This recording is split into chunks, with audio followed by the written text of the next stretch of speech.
这个男人是全世界唯一一名特级英雄，却还是在巨大利益的驱使之下，遭到了同伴们的背叛。前世他选择了英雄之路，却落了个悲惨殒命的结局。这一世，当他再次面对分支任务的选择时，他毫不犹豫地选择了怪兽之路。面对共联体议会长何瑶对他的指控，假面提出了异议。何瑶听到他的回答，微微一笑。假面的反驳正中他的下怀，可接下来他的话令所有人都震惊了。我放弃特级英雄称号，英雄我已经当累了。这下何瑶急了，假面可是全人类的战力天花板。他愤怒地质问假面，是在用这种态度来表达对议会的不满吗？假面慢慢地走下了审判台。我没有任何不满，只是感到了前所未有的轻松。何瑶心里大为震惊，不该是这样的，难道你不该乖乖听命，做个默默支撑所有人类的沉默的英雄吗？假面的态度出乎了何瑶的意料，但他怎么会就这么放他离开？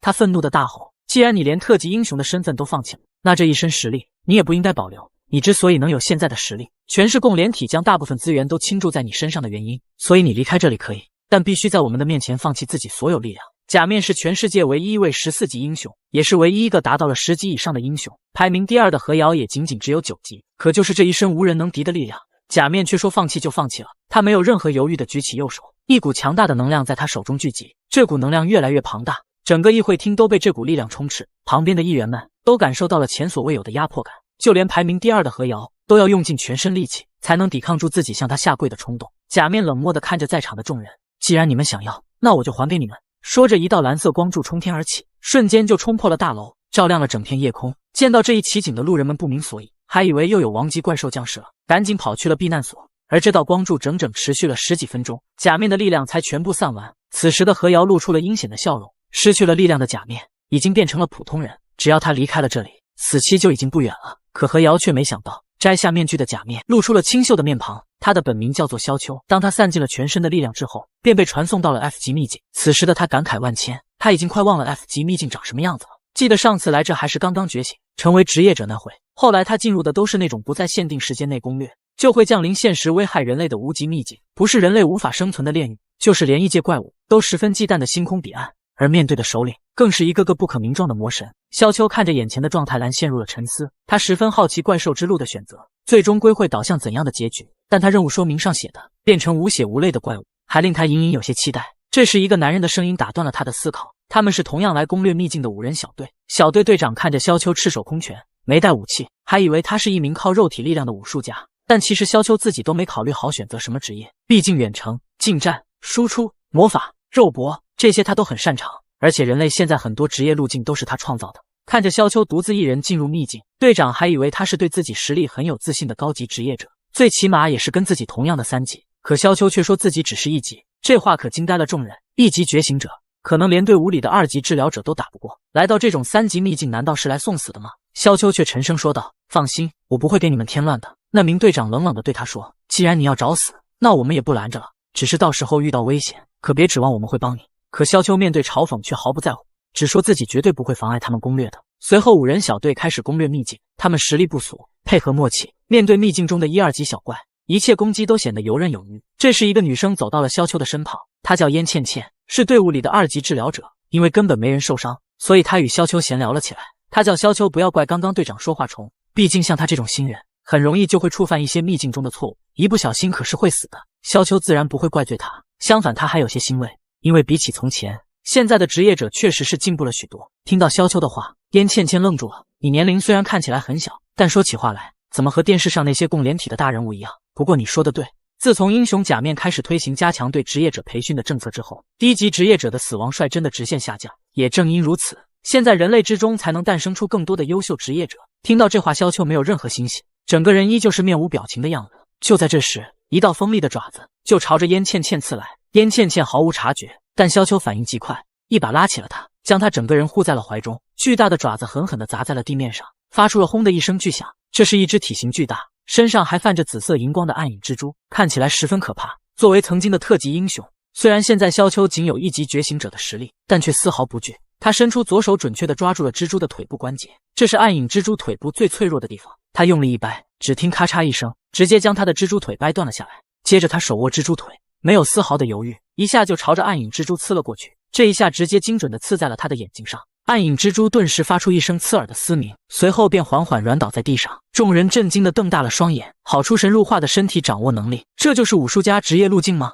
强得过分了吧？另一人表示，不，我见过武术家职业，就算是他们也做不到这种程度。他刚才捏断蜘蛛最脆弱的关节处，然后飞快插进了眼球里，整个过程都发生在短短一瞬。他对怪物构造的清晰明确，以及对自己身体的了如指掌，他完全是靠技巧完成了越级挑战。萧秋轻松解决了暗影蜘蛛后，他打开系统，看来选择了怪物之路，并没有对升级系统造成什么影响。升级系统使我不用担心等级与等级间的逼涨，而是可以通过击杀怪物来升级。靠着这份能力，我前一世才能快速崛起成为特级英雄。相信我凭借这个功能和上一世的战斗经验，这次将会成长得更快。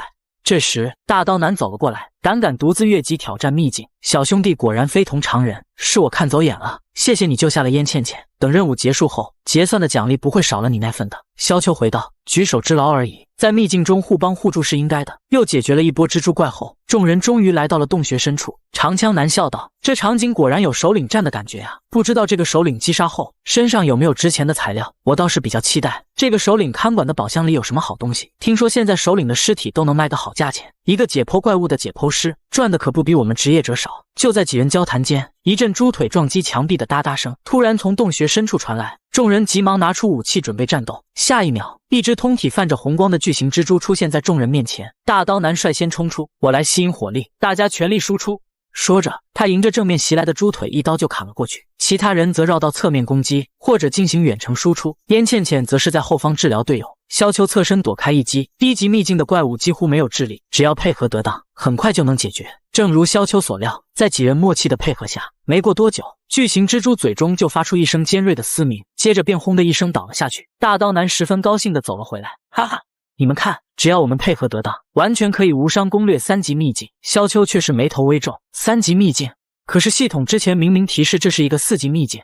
而且更奇怪的是，秘境宝箱也没有出现。就在众人疑惑时，洞穴深处再次传来了一阵脚步声。下一秒，只见一名身穿 JK 的少女动作畸形地从洞穴深处走了出来。更诡异的是，她的头上还戴着一顶宇航头盔。大刀男表示，看来秘境宝箱没有出现就是因为他才是秘境首领。长枪男却是不屑一笑，就他还首领？我看也没有多可怕嘛，还没有刚才的大家伙有压迫感。话音刚落，少女的头盔下突然泛起2点红光，紧接着便朝着众人飞奔过来。站在最前方的长枪男迎面一枪刺出，一名队员急忙大喊：笨蛋！这么直接的攻击肯定会被躲开的。面对刺出的长枪， BOSS 丝毫没有闪避，长枪直接就贯穿了他的腹部。众人看到这一幕都不禁愣了一下。长枪男转过头，这不是很简单就能对付的吗？于是他拔出长枪准备再次攻击，可就在长枪拔出的瞬间， BOSS 腹部的伤口处突然喷出无数蛛丝，瞬间就把长枪男的双手捆缚在一起。接着蛛丝猛然收紧，只听见咔嚓一声，长枪男的双手瞬间被折断。这么粗的蛛丝是无法被物理攻击斩断的。于是巨剑男急忙让术士使用火焰攻击，火焰龙卷从 BOSS 脚下席卷而上，蛛丝也成功被烧断。弓箭男立刻冲过去准备救长枪男，可就在这时，火龙卷突然轰的一声爆炸开来，只见 BOSS 竟然长出了8条腿，并且毫发无伤地从火焰中走了出来。巨剑男已经吓得说不出话来，长枪男恐惧地大叫着转身就跑，可还没跑几步，一条黑丝美腿突然从背后袭来，瞬间就贯穿了他的胸口，随后把长枪男的尸体高高举起，似乎是在挑衅众人一般。王八蛋，我要杀了你！弓箭男愤怒地咆哮一声，就准备冲过去。萧秋一把抓住他的手，不要轻举妄动，以刚刚那个怪物展现出的力量，你就算去了，下场也不会比地上那个枪手好多少。巨剑男也表示，小兄弟说得对，贸然进攻绝对没有胜算。随即他看向术士，秘境传送门还有多长时间打开？术士艰难地说道，3个小时。巨剑男不甘地握紧拳头，那我们只能且战且退，慢慢移动到秘境入口，一旦传送门打开立即撤退。这时 BOSS 也动了，只见他缓缓弓下身，随后肚子一挺，再次喷出数根蛛丝。巨剑男猝不及防之下，右手瞬间被缠住。弓箭男见状急忙射出3支箭矢， BOSS 又是数根蛛丝喷出，弓箭顿时被束缚在半空，就连弓箭男也被捆了个结实。蛛丝以极快的速度往回收缩， BOSS 腹部涌出一圈锋利的牙齿。弓箭男绝望地嘶喊着，然而 BOSS 却不给他任何反抗的机会，一口就咬掉了他的头，他的身体也咚的一声掉在地上。巨剑男愤怒地举起巨剑，接着汇聚全部力量一刀砍下，可 BOSS 却只是踢出一条腿就轻松挡下攻击。巨剑男惊恐地瞪大了双眼，怎么可能？我作为3级剑士的全力一击，4级怪物怎么可能毫发无伤？BOSS 继续收回蛛丝，眼看巨剑男就要被吃掉，身后突然传来萧秋的声音，把剑给我。现在要救你只能砍掉你的手，如果愿意就把剑给我。巨剑男内心挣扎了一瞬，随后立刻转身把巨剑扔向萧秋。萧秋接着巨剑纵身一跃，一剑把巨剑男的右手斩断，这才把巨剑男救了回来。燕倩倩急忙跑过来为巨剑男治疗，女术士却已经吓得浑身不停的颤抖，接着就转身朝外面跑去。我不要死在这里。燕倩倩开口，萧秋，你不跑吗？萧秋却表示跑不出去的，他是故意放跑那个人的，因为人类逃跑时所释放出的恐惧能够让他吃得更开心。这些所谓的神选的孽畜最喜欢的就是普通人的负面情绪，无论是恐惧、嫉妒、怨恨，都是他们口中的美味佳肴。燕倩倩听得一脸疑惑，萧秋解释，他们是被虚空中的异神所选中的怪物个体，在被异神赐福后，获得了恐怖的成长性和强大的力量，以及人类常识无法理解的诡异外表。随后他心中略感无奈，别说神选了，那些真正的异神我也杀了不知道多少，只是在力量全无的当下，初次进入秘境就给我安排神选怪物，系统可真是有够恶趣味的。这时 BOSS 突然弯下腰，一阵紫色的雾气顿时从他的腹部喷涌而出。燕倩倩急忙使用去毒术，可丝毫没有起到作用，这不是毒气，是精神威压。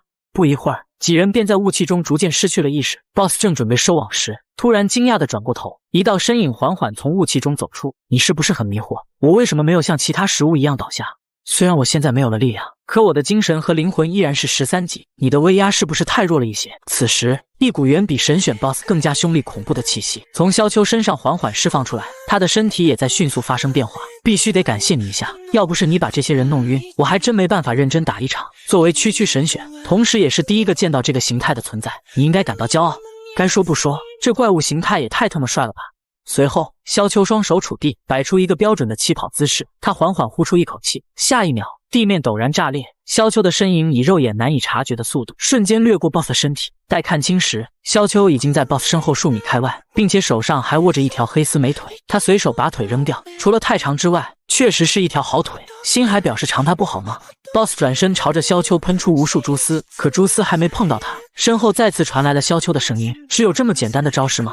就神选来说，你完全不及格。不，也许是我对你的要求太高了，毕竟你现在仅仅是4级的神选罢了。如果级别能再高一些，也许就会有所不同。不过我不会让你活到那一刻就是了。说罢，萧秋再次冲出，黑色的幻影在 BOSS 身上一次次掠过，只听见 BOSS 身上传出一阵阵咔嚓声。待萧秋停下动作， BOSS 已经变成了一个原地旋转的花洒。萧秋扔下手中的黑丝美腿，好了，还有最后一条，让我们抓紧时间吧。 BOSS 摇摇晃晃地立在原地，此时的他已经彻底失去了反抗的念头，转身就往洞穴深处跑去。可紧接着又是一道黑影掠过，只听见咔嚓一声， BOSS 便一头栽在了地上。他双手还在挣扎着往前爬。萧秋缓步走到他面前，没有丝毫同情地俯视着他。当你戏耍人类的时候，应该没有想到这么快就要轮到自己了吧？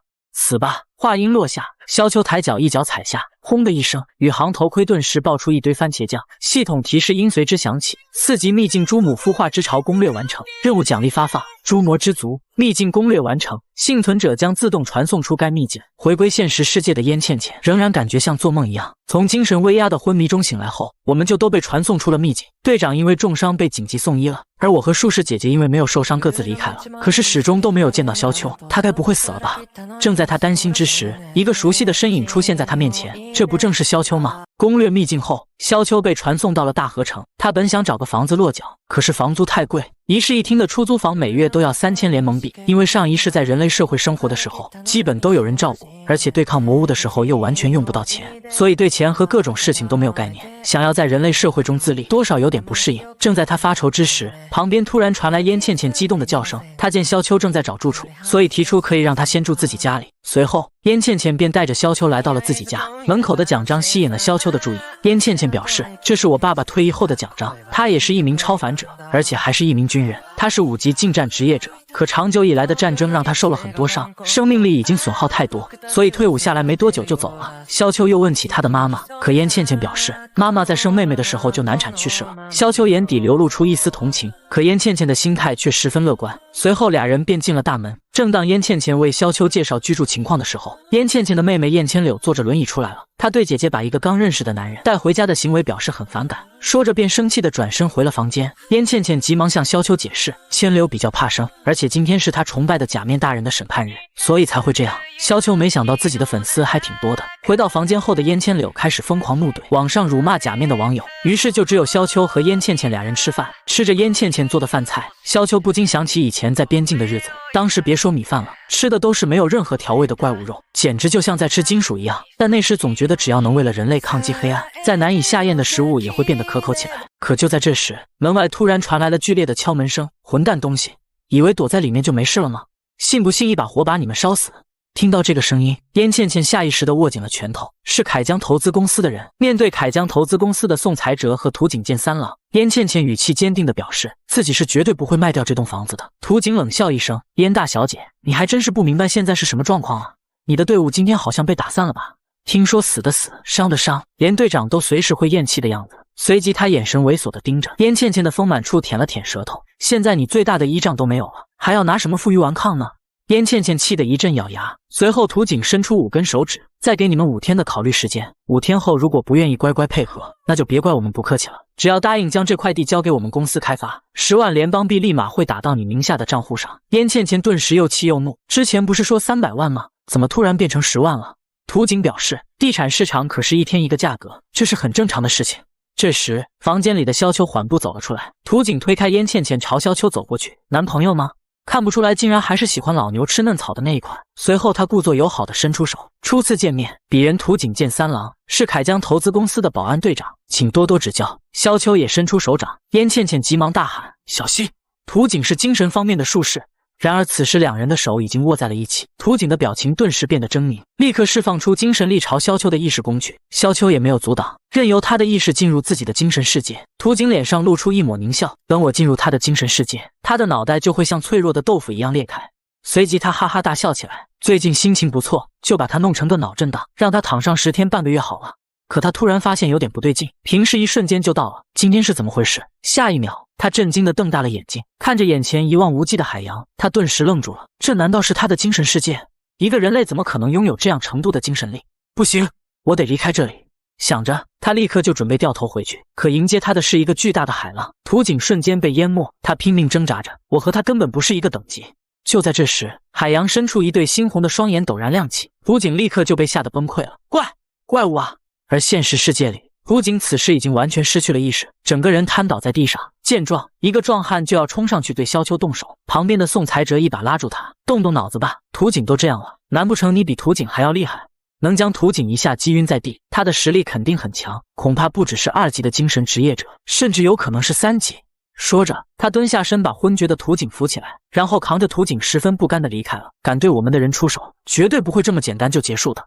燕倩倩十分惊讶，萧秋是如何把土井弄晕的？萧秋没有正面回答，你可以认为是他自找的。他在心中暗道，我根本没打算出手，是那家伙自己非要跑进我的精神世界的。随后他看向燕倩倩，他们骚扰已经持续很久了吗？燕倩倩表示，大概4年前，我爸爸去世没多久，他们就突然以开发投资的名义来收购我家的房子，但当时家里没到要卖房子才能活下去的地步，于是他们屡次三番的想要强闯我家，甚至趁我不在时恐吓我妹妹。还好后来我成为2级职业者，加入了宋队长的队伍，有宋队长在暗中威慑着，他们也不敢再闹出太大动静。但没想到宋队长才刚出事，他们就找上门来了。萧秋听后说道，那政府呢？据我所知，像你这样的军人后代，不管是军队还是地方，都应该有优待才是。他心想，当时的军人家属优待政策还是我一手推动的。燕倩倩却十分无力地表示，如果所谓的优待真的有用的话，他们还会登门吗？比起优待我们，还是像凯江投资公司这样能带来财富的更值得优待。萧秋眼神微动，原来是这样。为了答谢燕倩倩收留自己，萧秋主动帮忙洗碗。燕倩倩询问他接下来的打算，他自己则表示希望宋队长能醒过来，否则只能重新找一支队伍了。毕竟在秘境里，职业者队伍之间彼此下黑手是时常发生的。虽然在假面大人的推动下，联邦法律已经规定秘境内的人类不得互相残杀，可在秘境里谁能来监管你呢？说着，他看向萧秋，要是我能找到可靠的队伍，一定会推荐你加入的。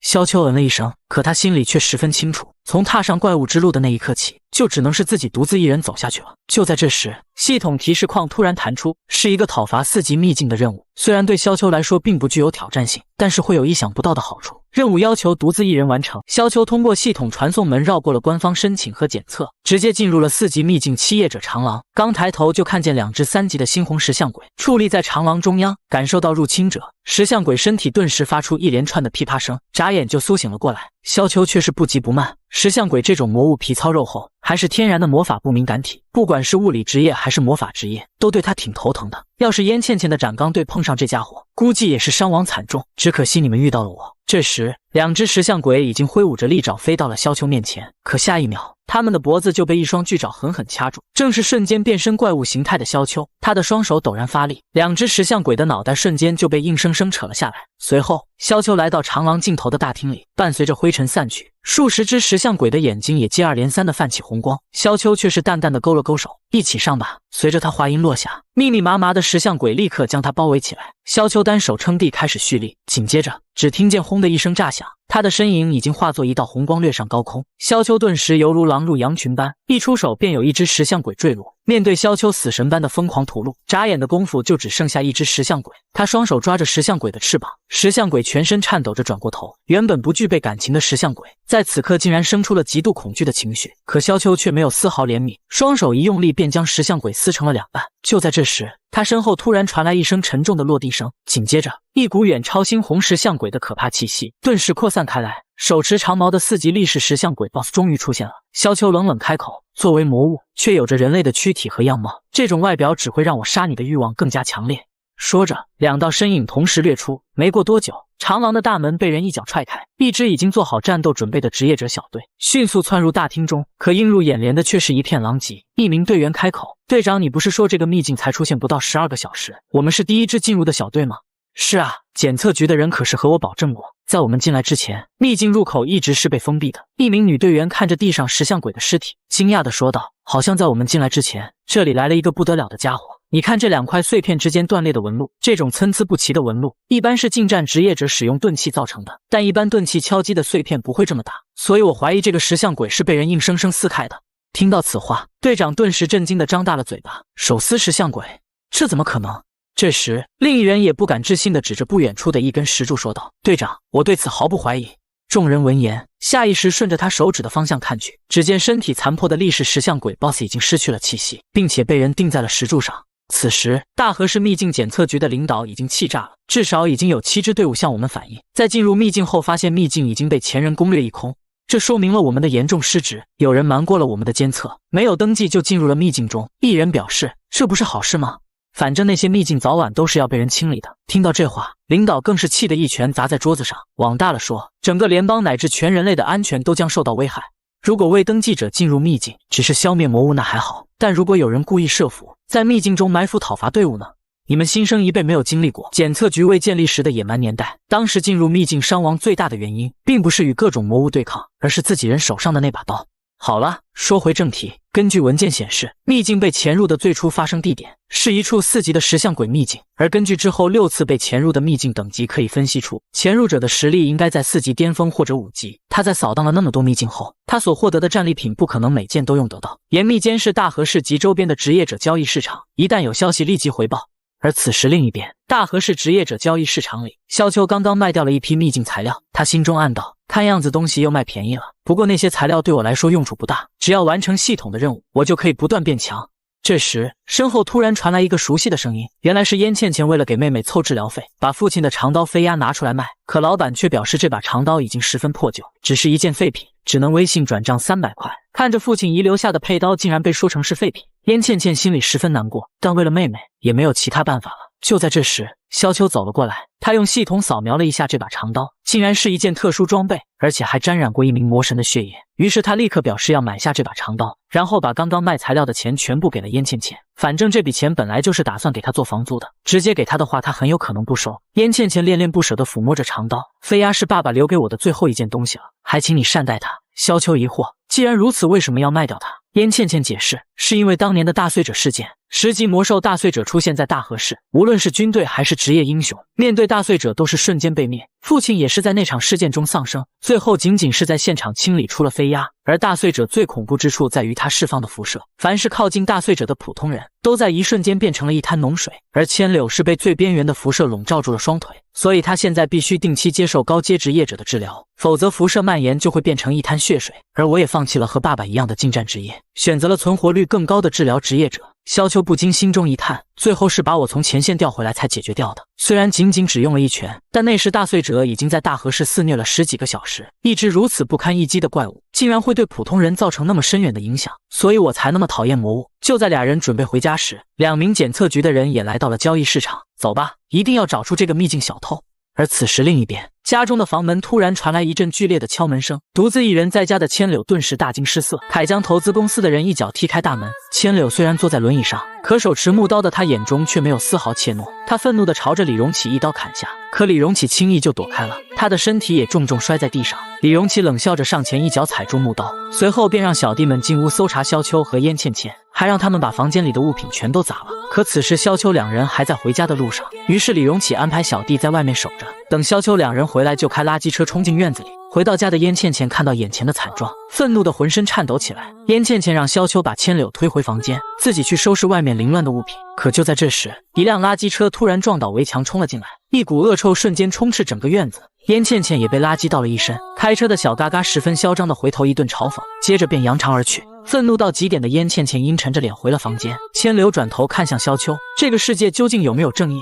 萧秋缓缓抬头看向远处，从来没有过，就连所谓的公平也是不公者们虚构的，知道吗？在我眼中，你们家的事情很无聊，不过是随处可见的可怜与接着可怜。我对你们2人所遭遇的麻烦和遇到的不公，没有任何兴趣掺和。我的精力明明应该放在其他更重要的地方，可偏偏麻烦总是自己找上门来，实在让人头疼。说着，他便迈步朝外面走去。知道萧秋意图的千柳急忙提醒，凯江公司的打手都是3、4级的职业者，他们的老大更是达到了5级。可萧秋却没有停下脚步，只见他缓缓拔出飞鸦，确实很麻烦，不过我向来喜欢用麻烦谋杀麻烦。凯江投资公司的大厦此时还亮着灯，手持飞鸦的萧秋杀气腾腾地走进大厅。2名保安看来人这么年轻，脸上都露出十分不屑的表情，过来就要把萧秋赶走。可2人话还没说完，身体就定在了原地。待萧秋从2人身边走过，2人的身体顿时爆成了一堆碎肉。系统提示弹出，任务血祭魔刀，用飞鸦消灭一切有敌意的生物，飞鸦将会用鲜血完成第1次进化。听到外面的动静，房间里又出来4个手持长刀的小嘎嘎，2个小嘎嘎率先冲出，萧秋化作一道幻影从2人身边掠过，只见2道血色刀光一闪，2人的脑袋就抛飞了出去。另外2人也很快便解决了。楼上的李荣启听说有人杀上门来，便与另外2人一起出来，准备去干掉那个不长眼的家伙。刚出门就看到充满杀气的萧秋走了上来，3人立刻摆开架势准备战斗。萧秋一看3人都是4级职业者，于是便用飞鸦破坏了走廊的电路，准备变身。双枪男冷笑一声，黑暗中我才是王者。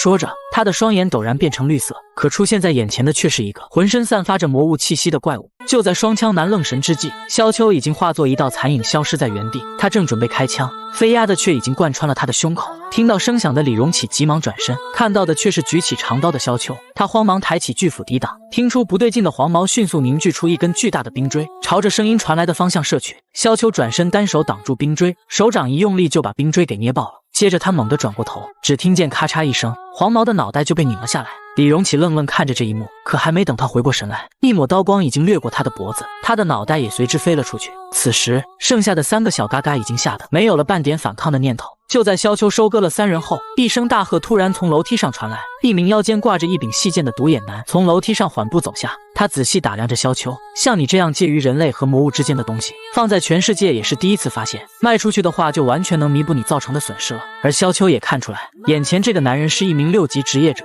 话音落下，独眼男顿时化作一道残影消失在原地。下一秒，一道绿光陡然刺向萧秋的头部，萧秋脑袋一偏躲开攻击，但面部还是受到了一点伤害。独眼男冷冷道：“不愧是人形魔物，反应速度就是快，不过我也摸清了你的极限。”说着，便再次化作一道道绿光攻向萧秋。萧秋的身体各处都受了不同程度的伤。独眼男得意地笑道：“生命力可真是顽强啊，不过接下来这一击可就没那么简单了。”话音落下，携带着锋锐剑气的一击猛然刺出，萧秋一个侧身便躲开了攻击，可独眼男却是嘴角一挑：“你上当了。”说着，他左手一甩，一把左轮便出现在手中，接着便抬手朝着萧秋的脑袋就是一枪，整个过程行云流水，一气呵成。随后他得意一笑，这么多年的战斗中，我这一招从未失手过，这么近的距离必死无疑。可待烟尘散去，萧秋却是毫发无伤地站在原地。独眼男瞳孔一缩，这怎么可能？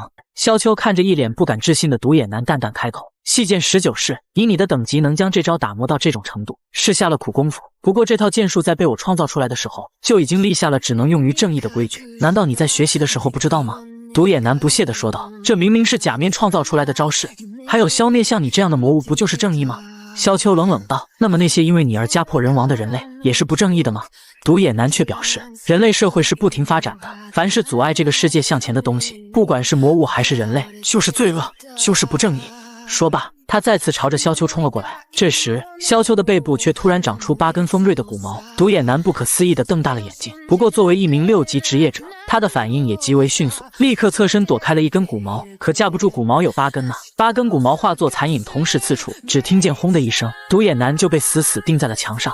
萧秋冷漠开口：“你所说的正义，由我重新定义。”说罢，便一刀带走了他。随着独眼男被击杀，飞鸦开始疯狂吞噬周围的气血。随着刀身发出一声嗡鸣，系统也弹出提示：飞鸦进化为血飞鸦，具有无限成长性，自带技能鲜血飞刃，可以轻易撕裂地面，并且还可以收入系统空间。看着手中的血飞鸦，萧秋十分满意，这仿佛是为自己量身定制的无限成长的魔刀，配上自己这无限成长的魔物，还真是相得益彰。看到地面上还有一个漏网之鱼，萧秋没有丝毫迟疑，抬手就使出血飞鸦的鲜血飞刃。巨大的血刃带着斩断一切的气势，瞬间就淹没了这名小嘎嘎，随后破开大楼飞出数十米才逐渐消散。而此时的大厦已经被联邦警卫队团团包围了起来。带队的江司令十分生气，虽然这铠江大厦里没有一个无辜者，但就算如此，审判他们也是我们联邦政府的职责。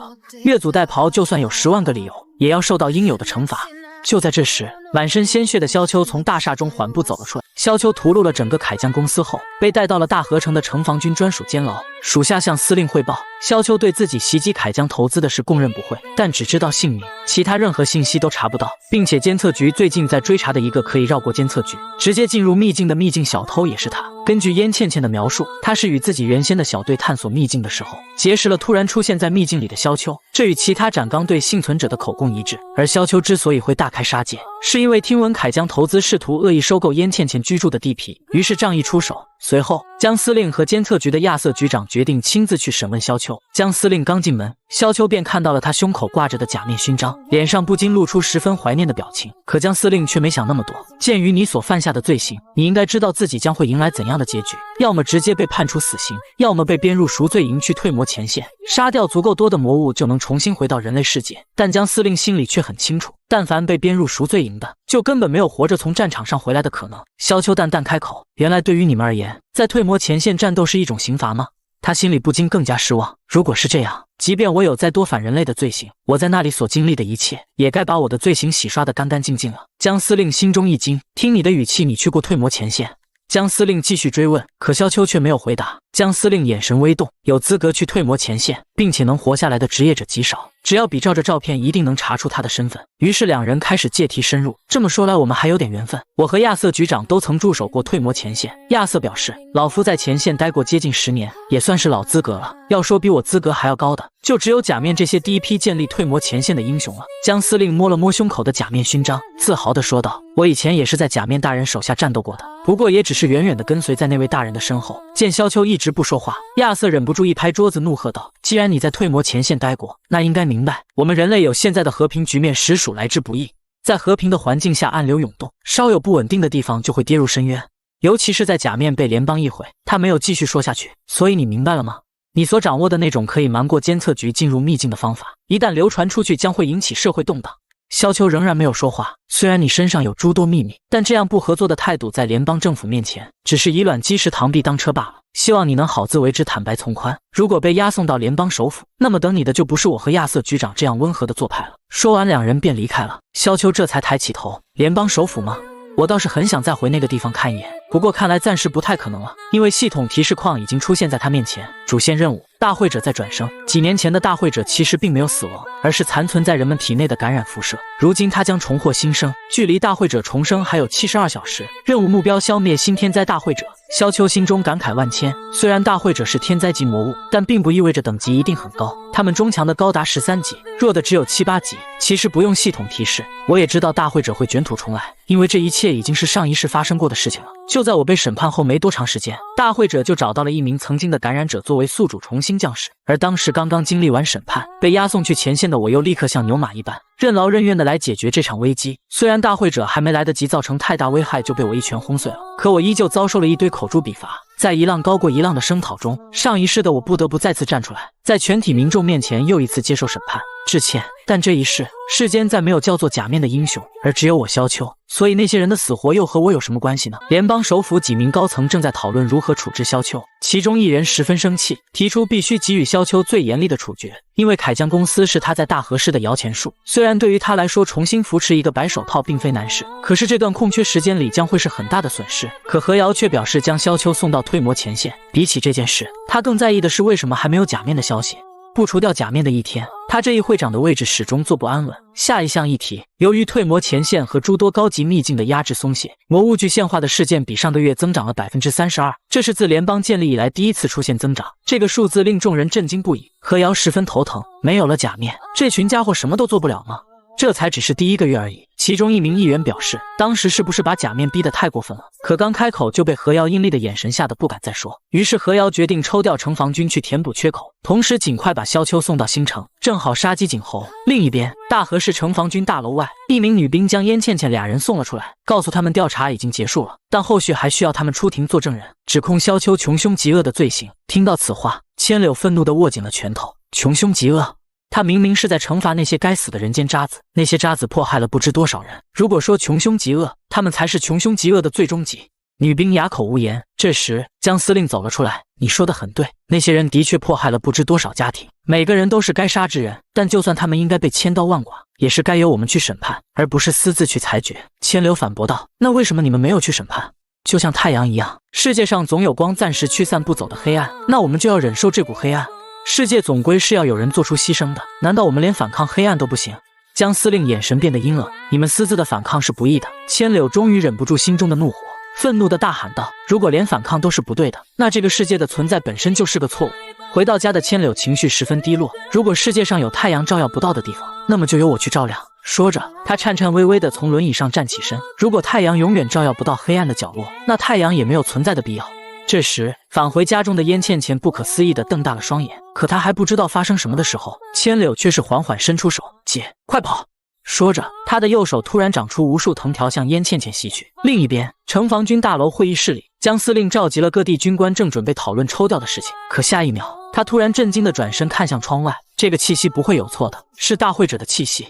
说罢，他一拳轰碎面前的玻璃，大喝道：“启动应急军事预案，疏散大和市人口。这样做的任何后果都由我来承担。”说完，他便一个纵身跃出了窗外。拯救世界的英雄被贪婪的人类亲手杀死，被英雄拯救的女孩也对这个世界彻底失望，似乎是感受到了女孩的愤怒，也似乎是作为人类的报应。曾经一度让整个世界恐惧的天灾及魔神，也在这个时候借由女孩之身卷土重来。此时的大和市还是如同往常那般车水马龙，可路边的花台里却突然长出无数鲜红的玫瑰，无数的花瓣也随风飘荡在空气中，被花瓣触碰到的人眨眼就变成了人体花怪物，而无数的人体花迅速汇聚，没过多久就变成了一团巨大的人体花球。就在这时，一名手持巨剑的职业者赶到了现场，他对自己的实力很有信心，起手就是一剑，伴随着轰的一声，巨球瞬间就被劈成了两半。就在他得意之时，他的手臂突然泛起诡异的绿光，紧接着就化成了无数藤蔓。另外2名职业者看到这一幕，都不敢置信地瞪大了双眼，这感染辐射形成的绿光不会错的，这是大会者。大会者以摧枯拉朽之势，片刻的功夫就蔓延了大半个城市，体积也在迅速膨胀。江司令正带着手下赶往现场。虽然这次辐射表现出的表象和之前不同，人们既没有腐烂，也没有化为脓水，而是变成了人体花，但这种大会者独有的毁灭一切、污染一切的狂乱感却是一模一样。随即江司令安排手下一人负责一个街道路口，采取远程攻击，切记身体不要接触到人体花。整齐应声后，几人便立刻向各处掠去。同样负责一个路口的江司令大喝一声，让所有人趴下，紧接着深吸一口气，下一秒，一条火龙陡然从他嘴中喷出，火龙带着燃尽一切的气势，瞬间就贯穿了整条街道。可就在人们都以为得救之时，一片人体花的飞灰缓缓飘落在一人脸上，这人顿时就变成了人体花。江司令瞳孔骤然紧缩，飞灰竟然也有大会者的感染。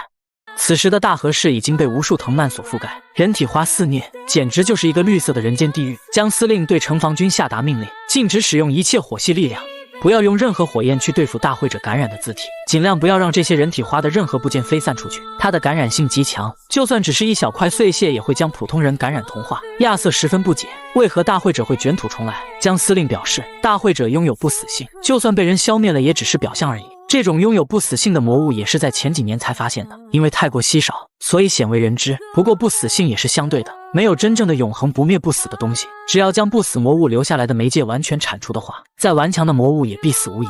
没想到大会者不光是天灾魔物，还拥有这种特性，大概率是大会者遗留下来的辐射，成为了他重新复活的媒介。听到此话，亚瑟忍不住怒骂一声：那群该死的蠹虫！当年假面大人在消灭了大会者后，曾经叮嘱过处理此事的官员，要切实治疗好每个人身上的辐射，彻底清除大会者留下的痕迹。他们当场答应的好好的，甚至立下了军令状。但在假面大人离开没多久，那群蠹虫就完全将假面大人的吩咐抛诸脑后，不光没有再清理大会者遗留下的麻烦，还将假面大人拨付下来的对被感染者的救助款也截流摊没了。亚瑟气得一阵咬牙切齿，假如从一开始就认真执行假面大人的命令，将司令打断他的话，你们监测局能够监测到现在的情况究竟怎样吗？哪里的能量波动最为强烈，能直接定位大会者所在的地方吗？亚瑟一惊，难道你想要一个人去解决大会者？这太危险了，大会者可是天灾级魔物，是10级魔物。江司令却表示，目前的大会者只是新生状态，实力还没有恢复到巅峰，现在正是消灭他的最佳时机。而且大会者并不是单体战斗力多么强的魔物，只是他身上的感染能力过强，所以才被定为天灾级。如果现在不消灭他，那么等到之后要消灭，我们人类要付出更大的代价。见江司令如此坚决，亚瑟也没有再阻拦，我马上让留守监测局的人把能量数据地图传过来。另一边，首都星城新闻里正在播报着大和市的情况，听到出现天灾级魔物，众人全都紧张不已，网友们纷纷开始发表言论，不少人表示假面放弃力量是假的，肯定会再次出现击败魔物。随后新闻便开始实时转播大和市的情况。此时的江司令正飞速赶往能量波动最强烈的地方。身为一名7级强者，他的速度很快，没过多久便停下了脚步，抬头看去，只见大厦顶端正矗立着一道人影，仔细一看，正是魔化后的千柳。此时的他身穿一层绿藤铠甲，周身银光流转，宛如神灵将士一般俯视着地面上的江司令，对讲机另一头的亚瑟大喊道：江司令请小心，按照能量层级的反应，站在你面前的就是转生后的大会者，不要被他少女的表象所欺骗了，他现在已经完全是魔物，是人类最大的敌人。江司令开口，没想到才仅仅几个小时没见，你就变成了现在这副鬼样子。千柳却是淡淡一笑，后悔吗？江司令双手陡然握拳，身体顿时爆发出无数雷霆，后悔，非常后悔当时没有将轮椅上的你宰杀。说着，他便化作一道电光直奔千柳而去，千柳却是不闪不避，任由攻击落在自己身上，他的脑袋在攻击下瞬间被轰掉了大半。空中正在直播的记者激动地大喊道：江司令不愧是老牌7级强者，这一击魔物根本就来不及有任何反应。而作为当事人的江司令却十分清楚，他的攻击根本没有造成任何效果。千柳嘴中发出一声冷哼，眨眼的功夫，他的身体就完全复原了。他转头看着江司令，淡淡一笑：没用的，人类亲手杀死了最伟大的英雄，如今面对黑暗的反噬，年事已高的江司令也只能挺身而出，震惊千柳拥有超速再生的同时，江司令再次一声暴喝，布满闪电的树拳挥出，雷电瞬间贯穿了千柳的身躯。可在这片绿色地狱中，不论江司令如何攻击，魔化的千柳都能不断重生。看着这一幕的众人不由大惊失色。面对千柳嘴角露出的笑意，江司令脊背一阵发凉，身经百战的他感受到了一股极度危险的气息，同时他惊恐地发现千柳的速度竟然比他还要快。正想着，千柳已经出现在他身后，他用平淡的语气揶揄着江司令：就这速度，苦苦等待着你们去驱散黑暗的受苦人，只怕没等到你们就冤死了吧。一声声闷响在城市上空炸响，二人辗转腾挪间，围观的记者也是发现异样，不是千柳速度快，而是他跟其他植物调换了位置。发现这一情况，指挥部里的亚瑟急忙让江司令撤退，因为不管他杀千柳多少次都没用，唯一的办法只有出动大规模武器，将一整片地区全部湮灭才行。可江司令只能苦笑一声，他深知面对如此强大的千柳，如今的他已经没有了退路，战斗是他唯一的选择。于是他摘下披风，抚摸着象征他荣耀的假面徽章，嘴角掀起一抹弧度，接着他周身闪电逐渐变红，伴随着一声声闷响，江司令的气息也在飞速上涨。这是我的向死而生！他怒吼一声，全身力量喷涌而出，直冲云霄。亚瑟心中十分痛苦，江司令这是在燃烧生命，极限解放。然而面对极限解放状态的江司令，千柳却不慌不忙。虽然极限解放可以把力量从7级提升到8级，可一旦使用极限解放，轻则沦为普通人，重则直接瘫痪。然而还不待他说完，江司令已经暴掠而出，他的身影犹如闪电般掠过千柳的身体，他的半边身体瞬间被湮灭。千柳心中震惊不已，现在的江司令速度竟然比他思考的速度还快。而姜司令也不好受，极限解放状态下的他，每分每秒都在承受着巨大的痛苦。见姜司令消灭了千柳，记者兴奋地欢呼起来，可亚瑟却给众人泼了一盆冷水，因为屏幕上检测大会者的能量波动并没有消失，甚至越来越强。亚瑟表示，姜司令找到的根本不是大会者，众人十分不解。亚瑟用大地巨人的例子解释，如今大河市存在的同化者全是千柳的力量来源，如果不把他们消灭，一切都是枉然。他是一，也是万，人类就要完了吗？面对毁天灭地的9级天灾魔物，人类的顶尖强者瞬间被秒杀。在这生死存亡的时刻，他们终于想起了曾经被他们亲手杀死的英雄。然而现在的英雄已经对人类彻底失望。此时，系统检测到魔化千柳的能量正在急速飙升，眨眼的功夫就提升到了9级天灾。紧张的气氛弥漫整个指挥室。另一边的大河市里，千柳破碎的身体正在迅速恢复。他不明白，人类强者既然能达到这样的实力，为什么不用这股力量来驱散黑暗？为什么？无数的人体花也发出刺耳的声音，接着便迅速朝着千柳汇聚而去。千柳的身体开始飞速膨胀，能量也在迅速暴涨。防护罩下的幸存者看着外面的人体花突然退去，顿时松了一口气。可下一秒，一个庞大的身影突然从城市中拔地而起，无数根绿色的藤条组成一个巨大的植物茧。只听见轰的一声巨响，巨茧随之爆裂，一个巨型千柳出现在众人面前。姜司令也来到千柳身边，他手中一边汇聚着雷霆之力，一边嘶吼着说道：“你问我为什么？因为这该死的世道。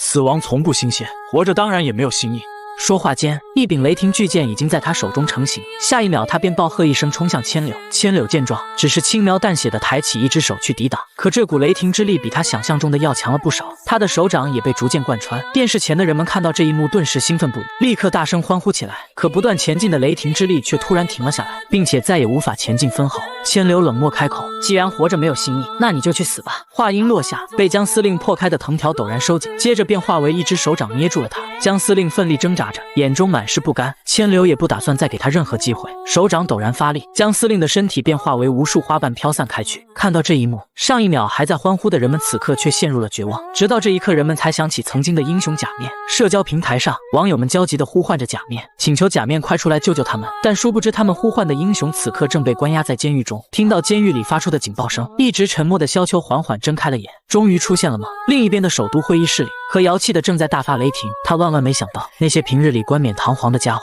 此时一个个推三阻四，贪生怕死。面对何瑶的斥责，在场的议员们全都不敢出声。这时，一名议员却突然开口：“所以说当初就不要对假面做得太过无情。”听到此话，何瑶更加愤怒，但又无言以对。这时，一名议员突然提议启用小型核弹，其他议员纷纷点头附和。虽然这会造成一小部分人的牺牲，但这是和平所必须付出的代价。面对这群漠视生命的虚伪政客，就连何瑶都不禁眼露惊骇。就在这时，一名议员突然接到手下的电话，手下汇报有一个人形魔物赶往了现场。听到人形魔物4字，众人全都大惊失色。他再次出现在战场上，不过这一次并不是以英雄的身份，而是怪物。随着姜司令倒下，大河市彻底失守，死亡的花朵弥漫在整座大河市，无数城防军都陷入了孤立无援的状态，绝望笼罩在每个人的胸口。有人承受不住压力想要逃跑，也有人选择和这些人体花拼死一搏。一名城防军眼睁睁看着队长被吞噬，也准备和这些人体花拼命的时候，一道黑色身影突然从他身旁掠过，无数藤蔓瞬间被破开。正准备撤退的记者也注意到了这一幕，急忙再次调整镜头，只见一道黑色身影在城市中飞速穿梭，直奔大会者而去。看到这一幕，屏幕前的人们重新燃起了希望，以为是联邦支援的英雄赶到了，同时还在责怪英雄来得太慢，否则姜司令也不用牺牲了。可当摄像机拍清了英雄的模样时，记者的话音戛然而止，这竟然是一头怪物。没人知道这只怪物就是他们抛弃的英雄，但萧秋这次并非是为了拯救世界，而是为了完成系统任务。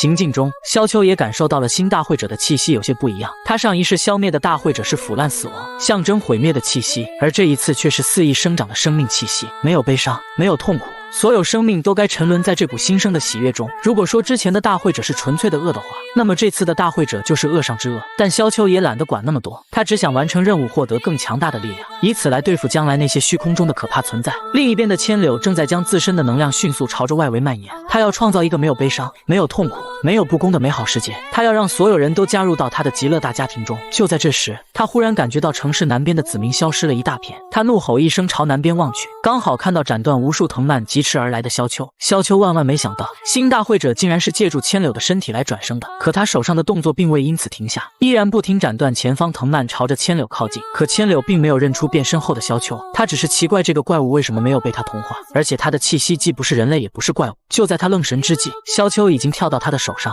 千柳愤怒地挥动另一只手掌，想要将萧秋拍死。可化身怪物的萧秋速度极快，直接迎着他的手掌跳了上去，数道刀光闪过，千柳的右手瞬间就被切成了无数碎块。萧秋沿着他的手臂继续向上突进，沿途长出无数人体花，冲到萧秋面前就开始自爆，但都被萧秋轻松躲开了。直升机上的记者兴奋不已，这个魔物的速度太快了，就连天灾也根本奈何他不得呀。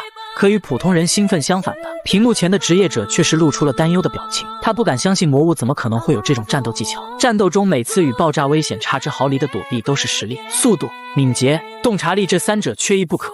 以这个魔物表现出来的技巧，哪怕是人类8、9级的职业者也只能是望尘莫及。人类之所以能和魔物对抗，靠的就是智慧和技巧。他在心中不停地安慰自己，这一定是人类的职业者，只是身上的甲胄像怪物而已。如果有一天人类的技巧都不如魔物了，那人类岂不是完蛋了？而此刻萧秋已经突破重重阻碍，来到了千柳的脑袋旁。就在千柳震惊的目光中，一对石像鬼之翼突然从萧秋背后张开，看着突然长出翅膀的萧秋，人们还在疑惑，既然能飞，为什么刚刚还要冒险躲避呢？有职业者解释，是为了出其不意。刚刚的一番表现就是为了逼近大会者，进而达成出其不意的效果。没有莫大的勇气是不敢采用这种战术的。另一边来到千柳脑袋前方的萧秋猛然挥出一道剑气，剑气化作一只巨鸟飞向千柳，在接触到千柳的瞬间陡然爆开，直接把他的脑袋给炸没了。城市中正在奔向千柳的人体花也在此刻停下了动作。记者兴奋地发出一声欢呼，就在他以为大会者被消灭时，城市中无数的人体花同时发出声音：你是谁？强大的音波回荡在整个城市内。与此同时，千柳的脑袋也在迅速恢复。刚刚这一击，千柳认出了萧秋手中的飞鸦。萧秋没有回答，面对他的沉默，千柳心中也有了答案。原来你也是个怪物。知道眼前人的身份后，千柳收起了心中的杀意，伸出一只手，掌心长出一根藤蔓，缓缓来到萧秋面前。他竟然主动献出了大会者核心，这不正是萧秋此次的任务奖励吗？千柳表示他们不必战斗，只要他们联合起来，就可以改变这个腐朽黑暗的世界。他的情绪也逐渐激动起来。如果这个世界存在着永远无法照亮的黑暗，那我们便将世界也一同毁灭。成千上万只人体花同时发出嘶鸣，恐怖的音浪让记者小哥只感觉心脏都快要跳出来了。但面对千柳抛出的橄榄枝，萧秋却没有给出回应。保护人类或者与魔物合作，他都没有兴趣。重生之后，他想做的事情只有一件，那就是杀光所有魔物。为此，他可以让自己变成怪物，只为获得更加强大的力量，能够斩杀一切魔物的力量。而面对萧秋的沉默，千柳明白了他的想法，随即他猛地张开双眼，脸上掀起一抹疯狂的笑容。那就来证明一下，究竟是你解决了我，还是我毁灭这肮脏的世界。话音落下，他的头猛然爆开，无数藤蔓涌出，将萧秋团团缠住，接着张开大嘴扑向萧秋。萧秋反应极快，立刻收起石像鬼之翼，释放出诛魔之族，瞬间绞断缠在身上的藤蔓。但千柳的大嘴也已经到了身前，萧秋被一口吃了下去。但下一秒，千柳的双眼陡然睁大，萧秋从他的后脑勺破开一个洞飞了出来。他迅速思考着，他前世杀了数万头巨型魔物，必须除掉他们的本体才能杀死他们，而现在本体不在大脑的话，最有可能的位置就是心脏了。想着，萧秋直奔千柳的心脏位置而去。随着一阵赤色刀光闪烁，千柳背部的藤蔓铠甲眨眼便被劈开。就在这时，千柳体内被斩断的藤蔓突然光芒大盛，接着便轰然爆炸开来。可萧秋依然没有停下手中的动作，继续不停砍着前方的藤蔓。在剧烈的爆炸冲击下，萧秋身上的铠甲也逐渐崩裂开来。随着深入，一个闪烁着蓝光的巨茧也出现在萧秋眼前。他顿时激动起来，锋锐的剑气没有丝毫停顿，直奔千柳的背心而去。千柳刚一转过身，飞鸦就已经贯穿了他的心脏。两人四目相对，千柳目光平静，心中似乎感觉到了一丝解脱。他平静开口：“没想到你又以卵击石成功了。”而此时的萧秋也已经耗光了所有力量。飞鸦从千柳的身体里拔出，石像鬼之翼缓缓消散，他的身体控制不住的向下方坠落而去。而就在这时，周围却突然涌来了无数藤蔓，轻柔的拖住了正在下坠的萧秋。千柳温柔的看着他：“怎么办？我发现你好像比假面大人还要帅气啊。”说着，在萧秋惊讶的目光中，他伸出一只手温柔的抚摸着他的脸庞。他看出了萧秋的担心，微笑解释道：“放心吧，我确实被你杀掉了，现在不过是仅剩的一些力量在支撑着我。”而此时外面的人看到的是，巨型千柳的身体仍然纹丝不动地站在原地。记者小哥眼中充满绝望，嘴中喃喃道：“失败了吗？大和氏没救了。”然而他话音刚落，一阵恐怖的嗡鸣声突然传来，强大的压迫感瞬间笼罩整座城市。就在众人还不知道发生了什么的时候，一阵轰隆声突然从高空的乌云上传来，紧接着一枚带着恐怖威势的核弹陡然穿破云层，直奔大和市落下。记者小哥不敢置信地瞪大了双眼，他惊恐地说道：“是核弹！联邦高层竟然决定使用核武器！”而此时的联邦大厦会议室里，何瑶正内心震颤地紧握着双手，他的指甲盖因为太过用力都已经泛白了。他十分痛苦地低声自语道：“我到底都干了些什么？”另一边，看着落下的核弹，千柳心中再次涌起浓浓的失望。真是狠心啊！不光是你我这样的怪物，就连整个城市都是可以被牺牲的对象。萧秋也不可思议地皱紧了眉头，他万万没想到联邦政府居然会狠到这种地步。千柳再次腾空而起，他不舍得看了躺在地上的萧秋一眼。至少在临死前，我得让大家看清楚，联邦里这群欺负假面大人的王八蛋到底是些什么货色。说着，他再次融入了巨大化的身体中，同时周围的人体花迅速朝着他奔涌过来。千柳的身体以惊人的速度不停变大，随后缓缓张开双手，他的手臂渐渐化为2根树枝，眨眼的功夫，他的身体就变成了一棵闪耀着晶莹绿光的参天巨树。巨树笼罩了整座大和市。下一秒，在人们惊恐的目光中，核弹轰然落在巨树顶部，伴随着轰的一声，刺眼的光芒在高空炸开。在恐怖的冲击波下，周围地面上的无数人体花瞬间湮灭，萧秋的身体也被吹了起来。就在这时，数根藤蔓突然涌来，将他严严实实的裹住。一朵巨大的蘑菇云陡然在大和市上空升腾而起，无数的建筑瞬间被冲击成了粉末。幸存的人们惊恐地躲在城防军的防护罩下，好在千柳承受了大部分冲击，城市中并没有造成人员伤亡。浓烈的烟雾弥漫整棵巨树，待烟尘散去，被轰掉大半的巨树也出现在人们面前。作战指挥室里，一人激动地大喊道：“高能反应已消失，天灾魔物成功被击杀了。”亚瑟虽然不敢置信联邦政府竟然不惜放弃整座城市使用核弹，但好在结局大和市终于守住了。屏幕前的人们议论纷纷，那个天灾是主动与核弹撞在一起的吗？一定是看错了吧。另一边，失去能量的巨树从中间逐渐裂开，不一会儿便化成了无数花瓣飘散而去。此时阳光也从乌云中洒下，在阳光的照耀下，花瓣纷飞的大和市显得格外美丽。一名女孩开心地伸出双手去接飘落而来的花瓣，旁边一人急忙提醒女孩不要触碰这些花瓣，会被同化变异。然而手捧花瓣的女孩却没有丝毫变化。此时的萧秋抱着千柳靠在一块巨石上，千柳缓缓睁开双眼，艰难地伸出一只手触摸着空中的花瓣，虚弱地说道：“原来春天这么好看。”说着，他闭上了眼睛，身体散发出一阵绿光，接着变化为无数绿色的光点消散在空气中。系统提示音也随之响起：主线任务大会者在转生已完成，任务奖励大会者核心发放。下一秒，一个充满磅礴生命气息的心脏出现在萧秋手中，萧秋眼中闪过一抹复杂之色，这是大会者的心，也是燕千柳的心。他咳嗽了2声，他的生命力也所剩无几，于是立刻吸收了大会者核心，接着便传送离开了此处。大和市的天灾大会者被消灭，各地观看直播的人们为这一刻欢呼雀跃。而正当所有人都高呼着人类万岁的时候，诡异的事情发生了，那些人体花居然变回了人类。大部分观看直播的群众都被眼前的景象惊呆了，人们惊恐地意识到一件事，那些被核弹炸死的人体花全部都是活生生的人类啊！一时间，各种舆论在网上迅速传播，有支持联邦政府这一举措的，也有不少反对的。最后又说起曾经的英雄假面，人们开始后悔当初不应该把假面逼迫到那种地步。要是假面还在的话，或许不用使用核弹，更不会造成如此严重的伤亡。可没过多久，无论是电视直播还是网络上的讨论，都被清除得一干二净。新城的联邦总部会议室里，一名议员开口，虽然暂时控制住了舆论，但事情还是不好处理啊。现在已经有那么多人看到那幅场景了，要是不给民众们一个交代的话，只怕很难收场了。毕竟我们之前可是用舆论驱逐了假面，现在依然是群情激愤的时候。此时的何瑶内心五味杂陈，低着头并没有说话。经过这件事，他更加清楚地见识到了这群人面兽心的家伙的可怕。说话的议员心中甚至在想，那枚核弹至少杀死了上千人，但还是太少了，否则今天就能把这个何瑶从议长的位置上拉下来。何瑶身边站着的眼镜男脸上浮现出一抹阴森的笑容。瓦尔特议员，既然你提到了假面，那么解决方法就很简单了。虽然这一次看起来是我们所有人同意用核武器，但刨除这一点不讲，难道假面就没有一点责任了？瓦尔特疑惑道：“宋议员，这怎么可能和假面有责任？他都没有去过现场吧？我们连他的行踪都不知道。”眼镜男表示，就是因为假面不在现场，所以这件事情才需要他的责任。试想一下，如果假面在的话，我们还需要付出这么大的代价吗？甚至连那些无谓的牺牲都是可以避免的。随后他摆出一副高尚的姿态，义正言辞道：“我们联邦，我们全人类在假面身上付出了如此多的心血，将数不清的资源倾注到了他的身上，但他居然就这样不辞而别，就这样忘记了我们对他的恩情。按理来说，消灭大和市的天灾不正是假面的责任吗？就是因为他不顾民众生死的率性而为，才酿成了这次的人间惨剧，所以大和市所发生的一切糟糕情况都与假面脱不了干系。”听了他的话，所以议员都是满脸惊骇，说不出半句话，眼中充满了不可思议。散会后，只有何瑶和眼镜男还留在会议室里。眼镜男安慰道：“议长，您不用担心，我会把细枝末节的小事全都清理干净的。”何瑶终于开口，他面色凝重道：“我没有担心，这一切归根究底不就是因为人类缺乏了高端战力吗？如果我们手中也有假面那样战力的棋子，不，哪怕只有假面1/10的力量，也足够应对所有问题。”说完，他瞥了一眼眼镜男，朝日计划准备的怎么样了？眼镜男看了一眼手中的文件，认真道：“自从第268号实验体成功后，计划已经取得了突飞猛进的进展。有不少个体如果不开启新人类状态的话，可以稳定存活很久。虽说一旦开启新人类状态，身体可能很快就会陷入崩溃，但至少证明魔物与人类的融合是完全可行的。”他将文件放在桌子上。如果说假面是将人类从灭亡的泥潭中拉扯出来的人，那议长您将会让人类更上一层楼，将人类推到前所未有新辉煌新高度的人。不，如果能让人类也瞬间拥有魔物的力量，人人都能成为强者，那我们将会是神。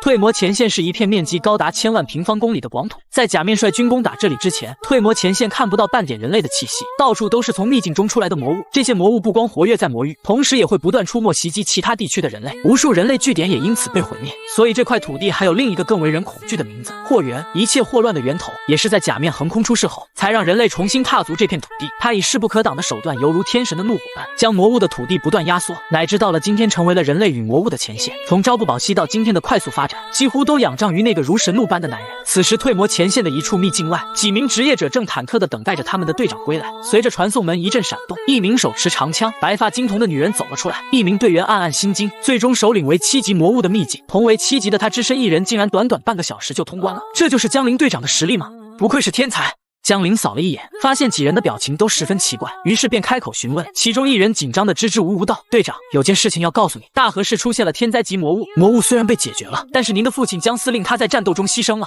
说到这里，他已经闭上眼睛，不敢看眼前的女人。他深吸一口气，高声道：“江司令牺牲的非常壮烈，没有辱没一城之私的职位。”可江林却是越过几人，语气平淡的道：“知道了，去下一个秘境吧。”几人转头面面相觑，但还是跟了上去。跟在江林后面的几人小声议论着：“江队真的没问题吗？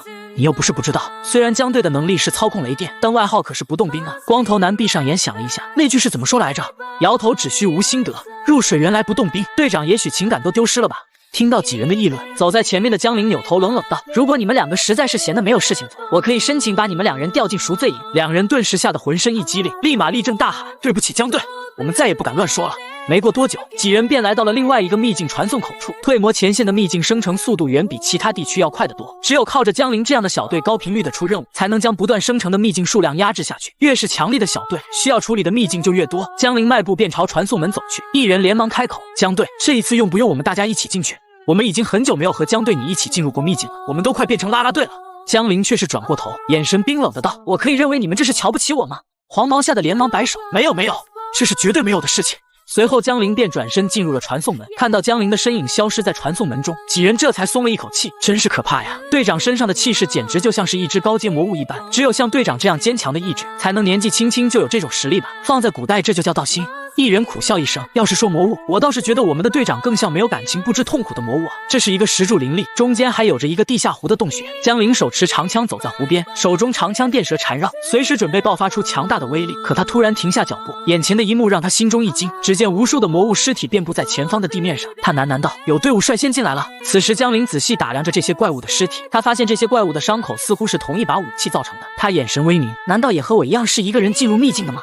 就在这时，一声金属碰撞声突然从洞穴深处传来，江林一个闪身就冲了过去，是几只鲨鱼怪正在围攻一个男人，正是在大河市通过系统传送进来的萧秋。看着萧秋的战斗，江林忍不住感叹，等级虽然低，但是战斗技巧却如此精妙，这家伙明显是受了重伤，实力下滑严重，换做一般人早就死在这几只魔物手里了，但他居然能凭借技巧和他们打得有来有回。想着，江林手中长枪电弧缠绕，嗖的一声就冲到了3只鲨鱼怪面前。只见江林枪出如龙，一道道紫色电光闪过，眨眼的功夫就解决了3只鲨鱼怪。他转身询问萧秋的身份，为什么会独自一人出现在秘境中？可萧秋却是摇摇晃晃，砰的一声倒了下去。看着陷入昏迷的萧秋，江林略感无奈，还以为是个能看得上的家伙，没想到又是个累赘。这时，旁边的湖水里发出一阵阵水面翻动的沙沙声，又是数只鲨鱼怪从湖里游了上来。江林眼神一凝，摆开架势，他想起战死的父亲，眼中顿时杀意大盛，魔物全都该死。随着一阵阵噼啪声，他的身上陡然爆发出无数紫色电蛇。随着战斗开始，携带着狂暴力量的电蛇顿时席卷整个洞穴。秘境传送口处，4名队员静静地等待着。光头看了看时间，队长也该出来了吧？这个秘境的能量等级并不高。黑发男轻叹一声，虽然没有表现出来，但江司令的死一定让队长积攒了不少怒气。我现在已经能够想象出那些魔物的下场了。如果我有和江司令一样的力量，我恐怕不会一往无前的冲上去，那可是天灾级魔物，不是一两个强者就可以应对了。能够不临阵脱逃就已经尽义务了，事后联邦也不会追究的。另一人也表示做不到，好不容易才有了那么强的力量，面对天灾冲上去不是送死吗？正在几人交谈间，面前的传送门一阵闪烁，江林扛着萧秋从里面走了出来。之后几人回到了退魔前线的 N3 号冰城。退魔前线有无数这样的冰城，但规模都不大，小的只有几千人，大的也不过几万人。冰城中至少1/4的人都是职业者，其他人则承担着相关的职责。虽说职业者已经渗透入人类生活的方方面面，但大部分的治疗系职业者光是去攻略秘境都不够，所以治病救人的工作普遍还是由接受过完整医疗体系教育的普通人负责。看着手里的检查报告，老医生十分的惊讶，他到底是怎么受的这么重的伤啊？全身脏器都不同程度的遭到损伤，别说普通人，就是一般的职业者都未必能活下来。而且他的愈合能力居然让他能在这么短的时间里使伤势有了极大的缓解。我见过的职业者也不少了，但这样的愈合能力真是强的可怕。而且他身上还有一定量的核辐射，虽然已经小到连普通人都影响不了，他脸上的灼烧也和辐射脱不了干系。你们可以把他暂时放在我们医院里，以他强大的自愈能力，很快就能出院了。这时，N3 号冰城的最高指挥官梁正业走了进来，将他带回去，不必放在医院里。于是萧秋被转移到了 N3 号冰城指挥所的医务室。此时电视里正在播放着大和市的新闻，虽然付出了一定的伤亡，但这场突发的天灾事件在联邦全体的不懈努力下，最终仍以圆满结束收尾。让我们为在此次天灾事件中牺牲的军民献以最崇高的敬意。看着屏幕上的江司令，梁正业轻叹了一声，他死得很体面。江林只是低着头闻了一声。梁正业继续道：战死是我们这种人最好的归宿，终归有一天我也会战死在这片土地上。新城的媒体本来要以英烈子女的专题采访宣传一下你，不过被我回绝了。谢谢老师。梁正业站起身，脸上掀起一抹笑容。你父亲当年的选择没有错，换作是我，亦或者是现在的你，也会做出同样的选择，所以不要再责怪他。况且你的责怪终究只是在和自己战斗。说完他便转身朝外走去。还有，等他清醒过来后，你可以向他请教战斗方面的问题。能够控制住那把刀的人很有趣。江林略感疑惑，那把刀怎么了吗？老师，你知道他的身份吗？梁正业并没有回答，直接迈步走出了医务室。江林满心疑惑地看着躺在床上的萧秋，看来只能等他醒过来。话还没说完，萧秋便突然睁开了双眼。两人目光对视的瞬间，江林顿时犹如惊弓之鸟一般，抄起长枪就迅速后撤，拉开距离。他的眼神惊疑不定，这还是他第一次从别人身上感觉到危险。萧秋扫视了一眼周围的环境，很快便平静下来。他坐起身，将手上的针管拔掉。江林问他不好奇自己为什么会出现在这里吗？萧秋却是直接问他这里是几号冰城。江林回答是 N3 号冰城，并表示是自己把他从秘境中带出来的。随后两人互换了名字。这时电视里开始播放此次天灾级事件的新闻。联邦政府将所有责任都推给了假面，说假面是靠联邦的大量资源才能获得那么强大的力量。可如今天灾现世却不出面镇压，造成了巨大的损失和无数民众的死亡，让联邦人民的心血化为乌有。江林讥讽一笑，这么言辞犀利的推卸责任，肯定是有人坐不住了。假面可真是个好东西，在的时候可以把所有问题都抛给他，不在了也可以当成垃圾桶把所有责任丢给他。随后他严肃地看向病床上的萧秋，虽然不知道你的身份，但只要不做出危害冰城的事情，你大可以养好伤就离开。可如果胆敢危害冰城，我就把你的骨头一节节掰断。萧秋却只是淡淡说了4个字：你做不到。江林没有反应过来他说的是什么意思。萧秋解释：你做不到把我的骨头一节节掰断，你打不过我。江林的脸色瞬间变得铁青，他强忍着心中的愤怒。很好，既然这样，我很期待和你战斗的那一天。说完他便转身向房间外走去，没空在你身上浪费时间，我还要去清理下一个秘境。看到江林出来，几名队员立刻凑过来，你一句我一句询问萧秋的情况，而江林却一直阴沉着脸没有回答，径直朝外面走去。几人面面相觑，明显能看出江林非常生气。江林刚走，萧秋也从病房里走了出来，看着虚弱的萧秋，几人担忧地问他要去哪里。萧秋表示要去秘境，几人都一脸懵，这副样子竟然还要去挑战秘境，难道是发烧了？而萧秋十分清楚他此时的身体状况，大会者的心脏正在与他的心脏融合，这种状态似乎还要持续一段时间，而他能感觉到因为这颗心脏的原因，他的身体正在渴求生命，他需要吸收魔物的生命来治疗伤势。一人劝说他没有队伍是进不了秘境的。就在这时，指挥官梁正业走了过来，就让他去吧。黑发男表示这似乎不太符合规矩啊。梁正业却是面带微笑道：规矩是死的人是活的，从来都该是规矩为人服务，而且我是这座冰城的指挥官，难道你们对我的命令有意见？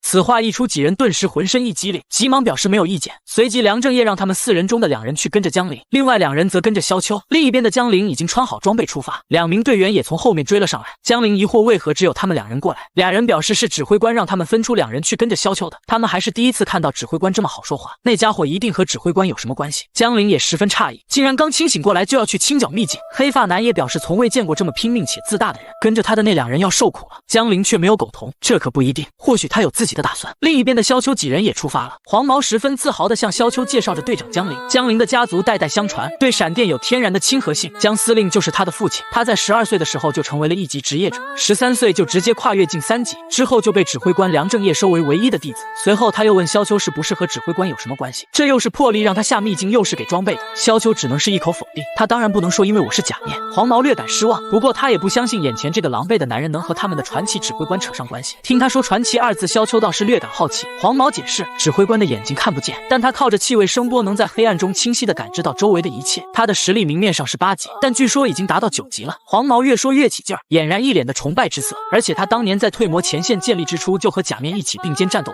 指挥官最早就是在退魔兵团中和假面一起战斗的。现在的退魔前线就是由退魔兵团的名字演变而来的。萧秋心中不禁感慨万分，退魔兵团那都是多少年前的事情了。当初在所有人都不看好的状态下，他率领3000人踏上了退魔前线的土地，无数魔物如潮水般彻夜不停地进攻退魔兵团，3000人最后只剩下1000人。但退魔兵团用鲜血证明了人类完全可以在这片土地上站稳脚跟，而从退魔兵团中幸存下来的士兵们也都成长为了实力强大的职业者。他们在这片土地上建立起了一座座据点，直至成为现在这样星罗棋布的兵城，最终诞生了退魔前线。没过多久，几人便来到了一个巨大的传送门前。虽然2人没有和萧秋一起战斗过，但既然是指挥官看中的人，他们也会尽全力帮助他攻略秘境的。他们已经很久没有尝过魔物鲜血的味道。就在2人战意翻涌的时候，萧秋却表示他自己一个人就可以了。说完便在2人惊骇的目光中独自一人进入了传送门。进入秘境的萧秋闭上眼深吸了一口气，他还是更喜欢这种到处都是魔物腥臭味的秘境，因为在这里他才可以放开手去杀戮。魔气环绕间，萧秋已然变成了一只怪物。此时无数恶狼魔物正虎视眈眈地盯着迎面走来的萧秋，而萧秋却是视若无物，只是静静感受着自己的身体。他的身体还没有从核弹造成的伤害中恢复过来，怪物形态暂时只能维持3分钟，但3分钟已经完全足够了。他的身影陡然化作一道残影，消失在原地。紧接着数道刀光从恶狼身上掠过，下一秒他们的脑袋就和身体分了家。恶狼的生命力化作无数绿色的光点涌向萧秋的体内，是大会者的心脏正在吸收这些魔物的生命力来治愈萧秋的身体。萧秋变身怪物形态的时间也随之延长了。秘境外的2人还在调侃着萧秋刚才估计是装叉，现在说不定正蹲在传送阵门口等着时间到被传送出来了。正在2人谈话间，传送门突然一闪，萧秋大步从里面走了出来。2人顿时目瞪口呆，这么快就出来，绝对不是秘境时间到了。光头不敢置信地询问萧秋是否把首领干掉。萧秋思考了一下，应该是干掉了吧，里面的所有魔物都好弱，实在是没什么打首领的感觉。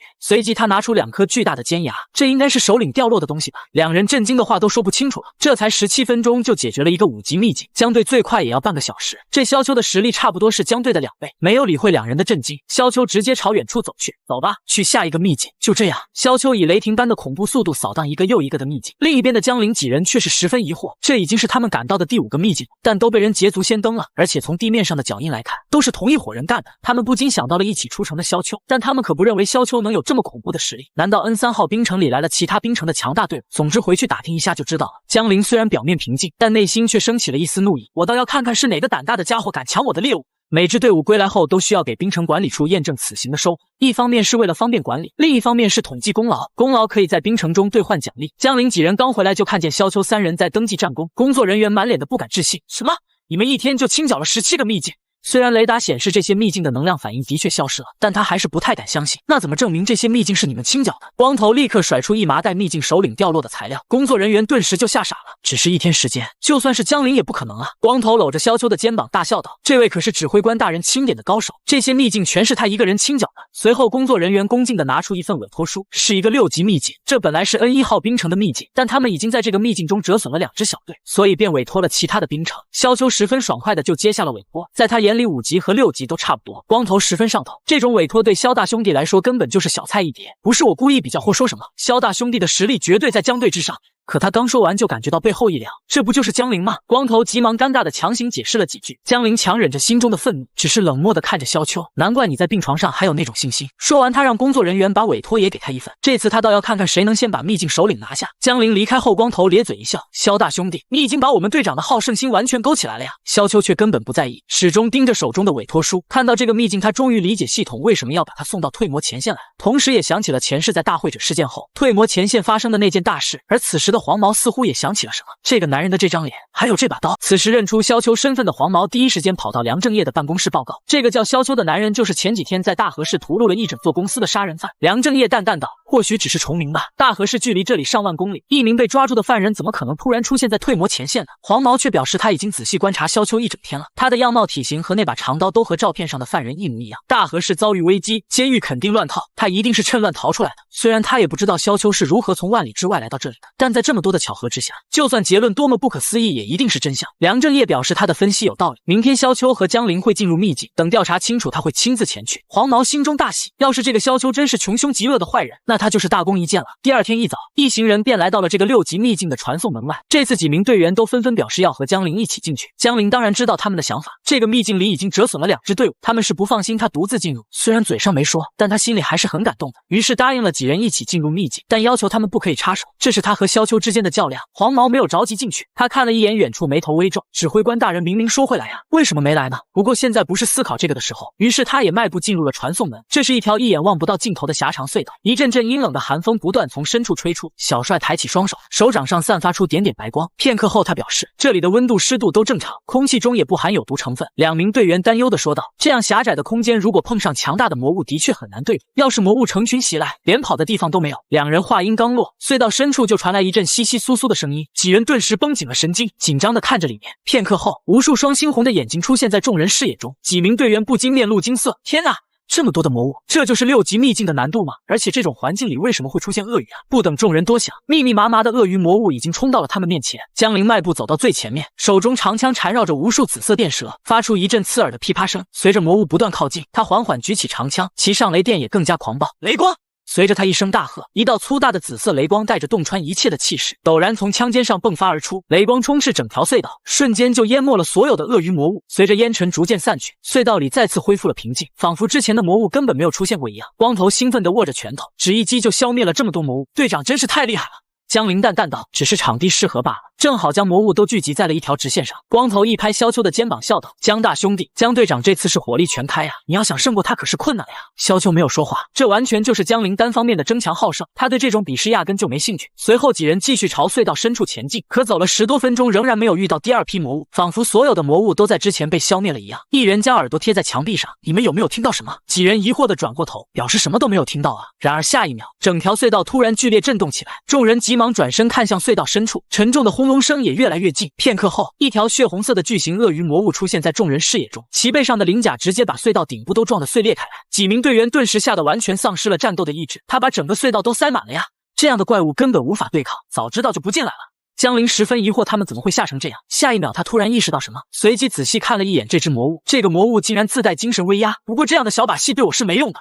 喝声落下，他猛地一跺地面就冲了出去。萧秋却是不紧不慢地走在后面，将手中飞鸦调转向下，接着猛地刺进地面，地面顿时爆裂开来，无数沙石四散开去。下一秒，一头同样的巨鳄猛然破土而出，头顶不停喷溅着番茄汁，接着便轰的一声倒在了地上。萧秋心中暗道一声可惜，要是他独自进来，就可以变成魔物形态把这巨鳄吸收掉了。几名队员不禁心中一阵后怕，这魔物也太狡猾了，一只在前方佯攻，另一只在地下偷袭。光头感激地拍了一下萧秋的肩膀，如果不是萧大兄弟，我们现在已经被魔物一口吃掉了吧。江林也从另一只巨鳄的背上跳了下来，他十分好奇萧秋是如何发现地下这只巨鳄的。刚才他所有的注意力都放在了冲过来的巨鳄上，虽然嘴上没说，但他心里还是非常感激萧秋救下自己的队员。萧秋表示他是通过震动感知到的，这种封闭的地底秘境中经常会出现在地底前行的魔物，寸头一脸的不可思议。他趴在墙壁上也只能勉强听到，更别说要在这样剧烈的震动声中分辨出2头魔物，并且准确找到魔物的弱点。萧秋一时间不知道该如何解释，这种地下的震动频率比起那些魔神瞬移时的震动要容易分辨得多，但他总不能这样说吧。不过几人也没在这个问题上过多纠结。光头哈哈一笑，2个首领总算被解决了，这2头魔物至少是6级的吧，要是换做一般小队估计早就被团灭了。可江林却表示他们并不是首领，如果是首领的话已经爆出秘境宝物了，并且传送阵也没有开启。几名队员面面相觑，心中不约而同升起一抹恐惧，如果这都不是首领的话，那首领得是怎样的存在啊？随后众人继续朝深处前进，没过多久便来到了一扇巨大的金属闸门前。江林让光头几人在外面等着，他和萧秋进去就行。几人也很有自知之明，以他们的实力进去只会给2人拖后腿。交代完后，萧秋2人各自来到闸门一侧，开始转动门上的开关。随着2人进入其中，闸门再次哐的一声关了下来。2人没走多远，便听见里面传来一阵脚步声。江林立刻做好战斗准备，脚步声很轻，看来并不是大型魔物。话音刚落，一头深青色的人形鳄鱼魔物出现在2人面前。江林不禁眉头皱起，越接近人类的魔物越危险，这秘境究竟是怎么回事？人形鳄鱼嘶吼一声，便开始积蓄力量准备攻击。江林见状冷哼一声，竟敢这样堂而皇之的积蓄力量，也太瞧不起人了。说着，他已经化作一道紫色电蛇，嗖的一声冲了出去。他纵身一跃，来到人形鳄鱼的头顶，长枪直指他的脑袋，枪尖在空中发出一阵刺耳的音爆声。萧秋在心中微微赞叹，这一枪还不错，大概比音速快一点点。如果这个魔物吃上这一击，应该会直接被贯穿。他正想着，人形鳄鱼竟一把抓住了刺下的长枪，接着便砰的一声把江陵砸在地上。不过江陵也是身经百战之人，被砸下的同时，他立刻从身上掏出一把镭射枪，随着枪口一阵光芒汇聚，一道粗大的紫色雷电轰然射出，瞬间就贯穿了人形鳄鱼的脑袋。可当江陵看清人形鳄鱼的尸体时，他的瞳孔骤然紧缩。克里斯蒂安，他是 N1 号冰城的职业者，和江陵一样是一名6级职业者。他的队伍就是第一支消失在这个秘境中的队伍。他为什么会变成这样？江陵眼中满是凝重，这个秘境究竟是怎么回事？就在这时，树头人形鳄鱼从深处缓缓走了出来。萧秋两人对视一眼，下一秒，两人同时暴掠而出。萧秋与江陵一左一右，咔咔一顿乱杀。这些魔物眨眼就变成了一地的鳄鱼刺身。江陵不屑道：“虽然变成魔物后力量和速度都提升了很多，但没有灵智的话，仍然没有多大威胁。”随后他查看了一下这些魔物的尸体，发现他们全都是之前进来的人类职业者，这也令他更加不解。就在这时，一个祭坛突然凭空出现在前方，剩余的2只魔物顿时兴奋不已，立刻朝着祭坛跪拜起来。不一会儿，祭坛上开始逐渐散发出诡异的红色能量，一双猩红的眼睛陡然出现在祭坛上方。江陵瞳孔骤然紧缩，光是被这双眼睛盯着，他就感觉快喘不过气了，不能让他们继续膜拜了。否则不知道会出现什么恐怖的存在。想着，他猛地掷出长枪，携带狂暴雷霆之力的长枪瞬间贯穿了2只魔物的胸口。随着这2只魔物倒下，祭坛上的能量开始逐渐减弱，那双蕴含着恐怖威压的眼睛也缓缓闭了起来。紧接着，祭坛便唰的一声消失在了原地。江陵此时仍然感觉后背一阵发凉，他不自觉地握紧了拳头。他们到底要召唤什么东西？那双眼睛好像在注视着我们。萧秋没有回答，他一眼就看出了那是存在于虚空中的魔神，而且他注视的只有自己，毕竟他们也算老相识了。离开秘境后，江陵急切地准备回去汇报秘境的情况，但梁正业已经亲自过来了，并且还把执法队也带了过来。没有理会众人的疑惑，他转身面向萧秋，或许我应该称呼你为大和氏屠杀案犯人萧秋。此话一出，几人顿时瞪大了眼睛，举报的黄毛脸上掀起一抹笑容，另外3人则一脸的不敢置信。先不说他是如何从上万里外的大和氏来到这里，就是这几天和他相处下来也不是那种人嘛。黄毛立刻站了出来，他已经暗中观察对比过了，他十分肯定不会错的。到了这时，萧秋也没有否定，只见他脸上的疤痕逐渐脱落，随即平静开口：没错，我就是萧秋，所以现在是要逮捕我，然后把我扭送到新城吗？梁正业表示，按照联邦法律，无论是在什么地方发现了潜逃犯人，都必须将其捉拿归案，更不用说是在退魔前线了。这里唯一适合让犯人去的地方就是赎罪营。这时，一名执法队员已经拿出了手铐，不过梁正业停顿了一下，要逮捕你的是联邦法律，跟我们 N3 冰城有什么关系？已经做好准备的执法队员一脸懵逼。梁正业缓步走向萧秋，你的事情我详细了解过，干得不错，换作是我也会做出一样的选择，或许会做得比你更过火。如果人人都能像你一样，这个时代才会真正的好起来。随即他提高音量沉声道，今天的事情就到此为止，我不希望之后有人在 N3 冰城提起这件事，否则我只能请他离开我的冰城。处理完萧秋的事情后，江陵急切地向梁正业汇报这个秘境的诡异情况。听罢，梁正业表示那些魔物所跪拜的乃是魔神。江陵满脸震惊，他还是第一次听到这个词。梁正业解释，整个退魔前线每年都有数十万个秘境被清剿，但人类却一直没能攻克退魔前线，因为魔物的源头始终没有被消灭，就像是妄图在一条奔涌大河的入海口堵住整条河流，哪怕消灭再多的秘境，只要源头还在，就会不停诞生新的秘境，这场战争也永远不会停止。江陵眉头皱起，那源头在哪里？为什么我们不去消灭？梁正业叹了一口气，秘境的源头就是魔神，也就是你在秘境中看到的魔物祭坛的主人，他们是游离在世界之外的强大存在。有人猜测退魔前线之所以有着最多的秘境，是因为这里比地球的其他区域更靠近魔神，那些魔神所散发出的部分气息就足以在地球上形成一个个秘境。如果把他们比作人类，那连天灾也只是他们打的喷嚏。江陵心中不禁涌起一阵失落，在这种强大存在面前，人类还有什么挣扎的必要呢？梁正业见状微微一笑，但我们人类也不是任人宰割的羔羊，死在我们人类手上的魔神也不止1、2个，当然能杀死魔神的只有一个人，假面。随后梁正业表示，既然是发现了祭坛，那近期各个秘境中的魔物有暴动的可能，甚至会引发魔物之潮，因为祭坛的出现往往意味着有一尊魔神从沉睡中慢慢苏醒，魔物之潮一旦来临，原本稳固的秘境就会突然破风，从秘境中涌出的数以10万计的魔物汇聚成宛如洪水般的灾难。在这样的潮水前，退魔前线的一座座冰城根本不堪一击，转瞬间就会彻底消失。假面在的时候，每次魔物之潮消失的冰城和牺牲的士兵就已经到了一个难以估量的程度，如今假面不在了，退魔前线不知会付出怎样的代价。随即梁正业让江陵近期不要去清剿秘境，我写几份手书，你亲自将他们交交给其他兵城。我有预感，这次的魔物之潮恐怕没那么简单。另外，顺便把萧秋也带上。还有，既然他已经被认出来了，为了方便和你们一起行动，得遮掩一下容貌，给他准备一副假面吧。黄沙呼啸的广袤大地上，一辆退魔前线特有的装甲列车正在狂风中疾驰。虽然它的速度不算快，但却能开山辟林，在退魔前线非常实用。装甲车里的几人议论着，为什么不通过电报联系，非要使用人工传信这种原始手段？光头表示，肯定是非常重要的机密文件，通过电报网络不太保险。小帅十分不解，难不成魔物还能窃听他们的电报网络不成？正在几人议论时，一阵魔物的吼声突然传了进来，众人急忙向窗外看去，是M2兵城的一支职业者小队，他们正在被一群魔物追杀，寸头架起加特林，随时准备攻击。小帅忍不住吐槽，他们是怎么搞的？清剿秘境这么慢，连魔物都从里面跑出来了。如果秘境没在一定时限内被清剿，那么里面的魔物就会破风而出。100年前的人类世界就是因为没有及时清剿全球各地出现的秘境，所以导致局势在短时间内恶化崩溃，无数人类文明被毁灭抹除。这支职业者小队边逃边击杀着后面紧追不舍的魔物，弓箭手忍不住破口大骂，办公室里的那群人就是混蛋。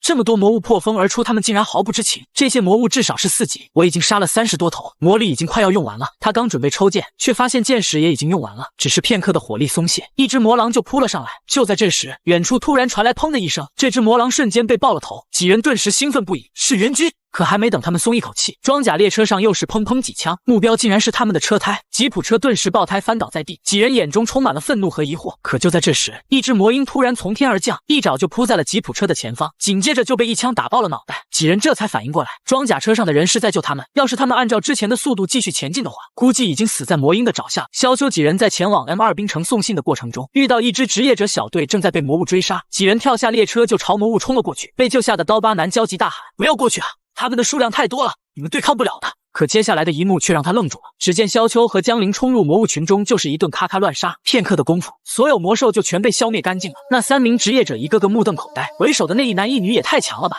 ！3人互相搀扶着走了过来。谢谢，你们是 N3兵城的人吗？光头一愣，你们怎么知道的？刀疤男微笑道，虽然我们是 M2兵城的人，但你们队长的名号我们也是听说过的，操控雷电使用长枪，脸上戴着呼吸面罩，当然最重要的还是实力强。说着他又看向一旁的萧秋，不过他好像跟你们队长一样厉害，我没听说你们 N3兵城还有这样厉害的人啊。光头得意一笑，他是萧秋，是新分配到我们兵城的，厉害吧？光头询问3人为什么会被魔物追杀，要不是今天正好碰到我们去 M2兵城，你们搞不好就交代在这里了。刀疤男回答，我们只是按例去清剿一处秘境，但怎么知道半路会碰到这么多魔物？我们队伍本来是有15个人，但他们全都……说到这，他忍不住怒骂起来，特么的！全都是因为对秘境监视出了问题，怎么有这么多秘境破风了，他们却不知道？出城的队伍不止我们一队，现在只能期望其他队伍没有遇到这种问题。听罢，江陵眉头紧皱，你是说有许多秘境破风了？刀疤男叹了一口气，是的，最近秘境生成的频率越来越高，而且一些秘境中的魔物已经破风而出了。我们其实是知道有些秘境不太稳定的，但没想到破风的数量会这么多。江陵面色十分凝重，这难道是魔物狂潮来临前的征兆吗？我们才到达第5个兵城，局势似乎就已经开始恶化了。随即他立刻招呼众人，我们走，尽快抵达 M2兵城。另一边的 M2兵城中，城墙上的2名守卫正交谈着。我发现这几天我们兵城有不少队伍出发，但好像回来的数量并不多呀。今天到现在为止也就3个，昨天是7个，可这2天外出的队伍数量足足有30多个，那么多队伍都到哪里去了？另一人表示，可能他们是想在外面多清剿一段时间赚取战功吧，这不是常有的事情啊。而且最近秘境数量在增多，每个队伍的工作量都挺大的，过2天轮换结束，说不定我也会出去攻略秘境，希望是这样吧。正在2人交谈间，一辆装甲列车突然从远处疾驰而来，2人迅速开始准备引导工作，可装甲列车却没有按照规定停车，而是轰的一声撞进了城墙里。兵城里的无数职业者急忙围了过来，完全不知道发生了什么。就在众人紧张的目光中，列车顶部的舱门突然砰的一声打开，一道黑影从里面飞了出来，砸在地上。众人定睛一看，竟然是一具职业者的尸体。众人不敢置信的抬头看去，只见一只人形蝗虫魔物正站在列车顶部，列车侧面的舱门也砰的一声打开。下一秒，无数蝗虫魔物从列车里一拥而出，周围的职业者们顿时惊慌失措，魔物来袭了呀！蝗虫大军很快就弥漫了整座兵城，一时间战火四起，惨叫不断。人形蝗虫魔物则站在列车顶部，冷漠地看着这一幕，嘴里时不时发出一阵奇怪的咕叽声。另一边的萧秋一行人正在急速赶往 M2兵城，江陵怀疑 M2兵城此时正在被魔物围攻。刀疤男无论如何都不相信，这怎么可能？魔物再怎么没脑子也不敢轻易进攻人类据点，更不用说我们的指挥官是7级职业者，一般的魔物来了就是给他送菜罢了。我也希望是你说的那样，但他心里总有一股不好的预感。如果真像老师所说是魔物狂潮的话，别说是7级职业者，就算是9级职业者也很有可能丧生其中。正想着，江陵突然瞪大了眼睛，只见远处的 M2兵城正燃烧着熊熊大火。与此同时，列车的传讯器里也传出急促的警告声，这里是 M2兵城，本兵城目前正处在被魔物袭击的紧急状态中，如已收到该信号，请不要来支援。重复一遍，请不要来支援。冰城指挥官已经阵亡 ，M2 冰城已经沦陷了。列车上的众人满脸震惊，不自觉地握紧了拳头，眼中怒气喷涌。不要调转方向，继续朝 M2 冰城方向进发。光头连忙上前劝道：“队长 ，M2 冰城已经沦陷了，那里指不定有多少恐怖的东西。”江林却表示：“谁说我们要去 M2 冰城？我们是去救援逃出来的人，以及能不能搞清楚是什么鬼东西造成 M2 冰城的沦陷？”刀疤男愤怒的一拳砸在车厢上：“特么的，那群星城的大老爷全都该死！”以前有假面在的时候，退魔前线多么平静，小帅也叹了一口气。是啊，那些魔物就像知道假面没有了一样。一时间，车厢里的气氛变得十分凝重。光头连忙开口调节气氛：“各位，你们有没有发现一件很酷的事情？”说着，他转向萧秋。秋萧戴着面具，那体型、身高和背影都和假面大人很像啊。听他这么一说，众人也仔细观察起来。你别说，还真的好像假面大人啊！哈哈，说不定是假面大人在放弃了英雄身份后微服私访啊。光头走过来，搂着萧秋的肩膀笑道：“那秋萧，你觉得自己是不是假面？”萧秋面色平静：“是，我是假面。”听到此话，众人皆是一愣，随后哈哈大笑起来。那我可真是太荣幸了，你之后一定要给我签名啊！江林淡淡瞥了他一眼，那接下来就要看你有没有辜负假面的身份。众人说话间，装甲列车已经越来越接近 M2 冰城了，能看见漫天的蝗虫魔物正在 M2 冰城上空盘旋。就在这时，远处突然传来一阵求救声，一群蝗虫魔物正在追逐一群人类。江林抄起长枪，直接朝空中投掷出去。下一秒，狂暴的雷电顿时在空中爆炸开来，无数烤蝗虫接二连三的从空中坠落下来，散发着扑鼻的香味。后方的蝗虫魔物见状，立刻掉头就跑。江林上前询问 M2 冰城的情况，其中一名胡子男劝他们千万不要去 M2 冰城，那里已经彻底沦陷了，已经没有一个活口，完全变成了魔物的世界。就连我们的指挥官也死在了战斗中，击杀他的是一个身高接近2米的人形昆虫，他非常强。指挥官才坚持不到3秒钟就被赶了，你们千万不要去，去了就是送死。江林面色阴沉，没有说话。下一秒，他突然长枪一动，指向胡子男。众人一脸懵逼，完全不明白江林这是要干嘛。江林眼神冰寒，他们是赎罪营里的犯人。三人顿时满眼惊恐，他们万万没想到这么快就被认出来。光头急忙上前劝道：“队长，赎罪营也没什么吧？现在这个时候，大家团结起来活下去才是最重要的。”三人也连连点头附和。江林眼中杀意喷涌，他们杀了护送这群普通人逃难的职业者，你们手里握着的武器五花八门，连最基本的握持方式都不对。不过这也正常，毕竟这是从别人手里抢来的东西。耳朵的伤口也是子弹的创伤，是在杀人的时候被反击了吧？为首两人对视一眼，然后同时朝江林冲了过去。江林手中长枪一挥，两人瞬间就被打了。另一人见状，立刻掉头朝身后的人群冲了过去。现在要想活下来，只能靠挟持这些普通人了。他正想着，飞鸦已经从他的脖子上划了过去。刀疤男这才反应过来，难怪之前对他们没有印象。我不记得冰城中有这3人长相的职业者。小帅询问江林是否还要前往 M2 冰城，江林表示不去了。我们已经知道冰城中发生了什么，而且现在带着这么多人，再去就很危险了。可新的问题又出现了，装甲列车的波炉因为之前的连续全力冲刺烧坏了。这时，人群中一名黄色短发女孩表示自己是一名机械师，或许可以尝试修理一下。没过多久，列车便重新恢复了运作。寸头十分惊讶，居然这么快就修好了。高级机械师也就是这水平了吧？江林对女孩的能力也很欣赏，询问她叫什么名字。女孩立刻站直身体，十分恭敬的大声回答道：“伊芙妮·克拉克，梦想是成为最厉害的超级机械师。”众人放弃进入 M2 冰城后，开始讨论接下来要前往的城市，而他们的目标放在了 L4 和 Y5 这2座冰城之间。L4 冰城虽然近，只需要2天的路程，但根据从 M2 冰城里逃出来的幸存者描述，当时魔物的入侵是从北门发动的，而他们如果要前往 L4 冰城，势必要掠过 M2 冰城的北侧，这样风险太大了。于是众人决定前往 Y5 冰城。虽然路况不好的话要走上5天，但安全性却有保障。但此时萧秋突然坚持要前往 L4 冰城，而伊芙妮也提到，目前装甲列车的燃料只能维持最多2天的路程，如果要去 Y5 冰城，势必会导致燃料不足，在广袤的退魔前线丧失燃料，还带着大量普通人，对于江林他们来说同样是不可接受的。于是众人最终只好冒险前往 L4 冰城。江林询问萧秋为什么坚持要去 L4 冰城，你总不可能是已经知道列车没有多少燃料了吧？但萧秋总不可能告诉他，按照他前世的记忆，最先沦陷的就是 Y 区域，那是一整天完全与外界断绝联系的沦陷，即使他用最快的速度赶去，也没能拯救已经彻底沦陷的 Y 区域，那里完全变成了魔物的乐园。见萧秋没有回答，江林也没有再追问，他看着窗外沉默片刻后道：“新闻上说你是他亲自逮捕的，他是什么样的人？”萧秋很清楚江林口中的他是谁，只是奇怪这种事情为什么要问他，不过他也没有多问，只是淡淡说了一句：“他是个正直的人。”江林自嘲一笑，望向远方的眼中出现了短暂的迷茫。正直吗？这还真像是别人对他的评价。而另一边的 M2 冰城，此时已经变成了惊心动魄的废墟，到处是燃起的火光、黑烟和无数人类尸体，仿佛人间炼狱一般。而在这些废墟残骸中，一只人形昆虫魔物正坐在一块石头上，悠闲地看着手中的报纸。一只昆虫在他的头顶一阵嗡嗡嗡，似乎是吵到了他。只见他陡然抬起左手，手臂突然变成一柄镰刀伸长出去，瞬间就把这只昆虫切成了两半。随后他缓缓站起身，墨绿色的昆虫复眼突然转动起来，他看到了远处正在快速穿行的装甲列车。人类，他口中艰难地发出2个字音，随后他猛地张开身后的翅膀，其上青光流转，接着便化作一道流光直冲天际。废墟中的无数昆虫魔物也立刻跟了上去。另一边，列车中的普通人一个个战战兢兢，生怕列车会吸引魔物的注意。寸头走过来安慰众人，不用这么害怕，我们一直都是贴着 M2 冰城的边缘区域行进的，不会引起大范围魔物的注意，而且我们有专业的测绘人员，走的路十分有保证，不会走到魔物的包围圈中的。小帅看着远处 M2 冰城升起的浓郁黑烟，不禁叹了一口气，黑烟的范围越来越大了，这得是燃烧了多少东西？ M2 冰城究竟变成了什么样？车厢中也传来了幸存者时不时的啜泣声。这时有人看着远处的天空，突然惊慌失措地喊道，那些好像不是黑烟。众人闻言全都凝神望去，这哪是黑烟啊，分明是密密麻麻的昆虫魔物。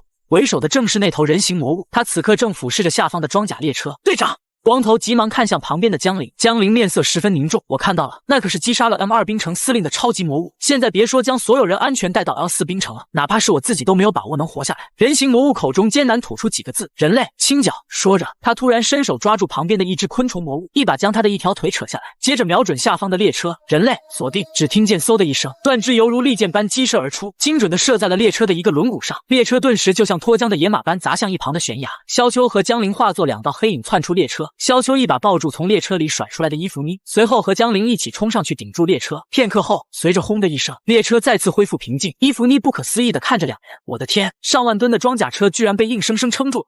其余的职业者也陆续从列车上下来，江陵立刻开始部署，所有人以列车为中心展开防守。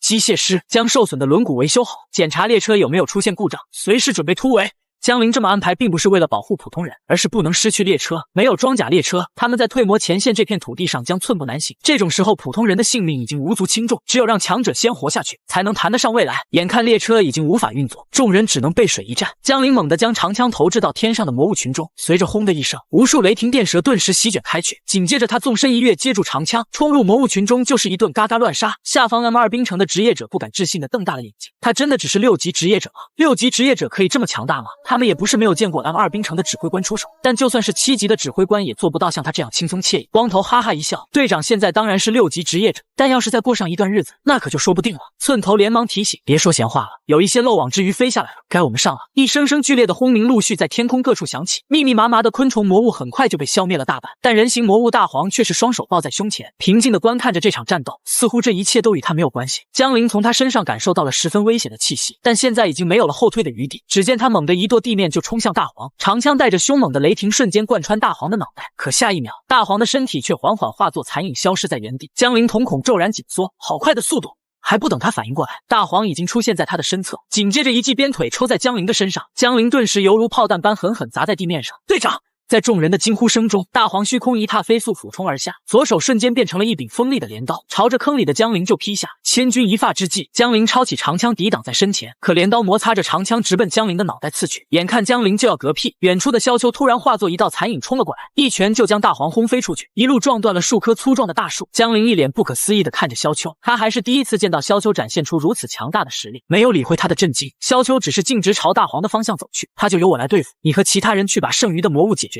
江陵刚想阻拦，但又把话咽了回去，你可别死了呀！大黄稳住身形后落在了树林的一处空地上，萧秋从树林中缓缓走了出来，大黄的昆虫复眼飞速转动着。人类，你有我们的气味，难道是同类？萧秋抬手取下脸上的面具，身上顿时红黑能量缠绕。人类、魔物，两者都不是，还是用怪物来形容我更为恰当。说着，他已经变身成了怪物形态，他轻轻地抚摸着手中的血飞鸦，终于能展露出真正的力量了。与此同时，一股强烈的不安顿时在大黄心中升起，大黄的复眼飞速转动，我必须抢先发动攻击。想着，他脚掌一跺地面就冲了出去。萧秋站在原地，没有任何闪避的意思。只听见砰的一声，大黄一拳轰在萧秋的脸上，狂暴的冲击波直接令周围的地面炸裂开来。待烟尘散去，萧秋却是毫发无损地站在原地。他淡淡开口：“你的力量只是这样吗？”大黄根本无法相信眼前的一幕，对着萧秋又是一套连续普通拳。整片树林都在剧烈的冲击中不停震颤。只听见啪的一声，萧秋一把抓住大黄的拳头，他的声音犹如深渊中的恶魔：“好了，换我打你了。”就在萧秋变身怪物形态后，超级人形魔物连环手的的机会都没有就被干掉了。系统提示随之传来，已消灭神选者魔物，该魔物所属魔神监制。飞鸦开始迅速吸收人形魔物的血液，由于收到监制神血，魔刀飞鸦开启了2次进化，获得新技能鸦巢。魔刀飞鸦可变化成万千飞鸦涌向周围敌人，吸干他们的鲜血。萧秋对飞鸦的进化十分满意。另一边的昆虫魔物也在众人的联手下很快被消灭干净，但众人脸上却没有胜利的喜悦。最终光头开口：“队长，萧秋不会是为了我们才牺牲自己把魔物引开吧？”江灵低着头没有说话，气氛十分沉重。可就在这时，小帅突然惊呼出声：“他回来了！秋萧回来了！”只见萧秋手持飞鸦从树林中缓步走出来，光头急忙上前询问人形魔物的情况。萧秋表示已经被他干掉了。众人一脸的不敢置信，那可是连 M2 冰城的7级指挥官都无法抗衡的强大魔物啊！这样说来，那萧秋岂不是超过7级了？装甲列车上，江灵迟迟无法相信发生的一切。他感谢萧秋救了他的同时，更震惊萧秋的实力提升的实在是太快了，就像传说中的假面一样，转眼就达到了人类无法企及的高度。就在这时，伊芙妮突然紧张地跑了过来：“江队长，无线电设备好像出问题了，我们联系不上最近的冰城了。”迟疑片刻后，他又接着说道：“但其实我感觉好像又不是电子设备出现问题，就像是我们的信号被什么东西屏蔽了一样，不光是无法发送信号，也接收不到外界的信号，我们变成了一座孤岛。”这时，萧秋面前也突然弹出任务提示：任务魔物狂潮，由魔神亲自主持的史无前例的魔物狂潮将降临退魔前线，任务目标消灭魔物狂潮，奖励半魔神话。没过多久，列车上的通讯器突然传来声音：“这里是 L4 冰城信号塔，我们已经收到你的信息，请迅速向我城靠拢，接受保护。”伊芙妮眼中流露出兴奋之色：“我们还有不到3个小时就会到达 L4 冰城，正好装甲列车也快没有了，可以补充一下。”众人顿时激动起来，这些普通人也可以在 L4 冰城重新生活，那里的防御措施可比 M2 冰城安全多。可众人才刚刚放松下来，通讯器再次收到信号：“不要相信 L4 冰城发出的信号，他们是魔物。”伊芙妮一脸的不可思议：“这怎么可能？魔物又没有智慧，怎么会使用无线电信号，并且模仿人类的声音？”江灵眉头紧皱，神庙里的鳄鱼魔物和先前的人形魔物，种种迹象都表明魔物正在模仿人类。江灵立刻拿起对讲机询问详细情况，对方表示他们是幸存者， L4 冰城在2天前就已经沦陷了，包括指挥官在内的3名8级职业者全部陨落。众人不敢相信自己的耳朵，8级职业者可是被授予英雄称号的人类顶尖存在，居然一下就死了3个。通讯器继续传来声音：“他们拥有人类的智慧，不要相信他们的任何话。我们幸存者在冰城东北方向建立了临时营地。”听着通讯器里两方同时发来的信号，气氛再次变得凝重，众人都提出各自的建议。黄毛表示他们一路上都没有再遇见大规模的魔物狂潮，而且L4冰城是核心冰城之一，不可能这么轻易被攻克的。大部分普通人也都是这么认为，觉得临时营地才是假的。江灵眉头紧锁，一时间也不知道如何抉择。沉默片刻后，他转身看向萧秋：“秋萧，你怎么看？”萧秋淡淡开口：“2个地方都不要去，因为2个地方都是陷阱。前世退魔前线之所以沦陷得如此快速，就是因为部分魔物在魔神监制的点化下开启了智慧，演变出了不逊色于人类的智慧与奸诈。在狡诈的神选者率领下，魔物狂飙突进，他们伪装欺骗人类，甚至奴役人类，让人类成为他们的走狗。从来没有将魔物视为智慧对手的人类，猝不及防下便接连丧失了领土。但按照萧秋的记忆， L4 冰城作为核心冰城，并没有一开始就沦陷，甚至一直坚持到了人类反攻。看来是因为这一世失去了我在虚空中对魔神的牵制，导致监制可以抽调出更多的精力，组织魔物狂潮去入侵退魔前线，因此达到了前世所没有的战果。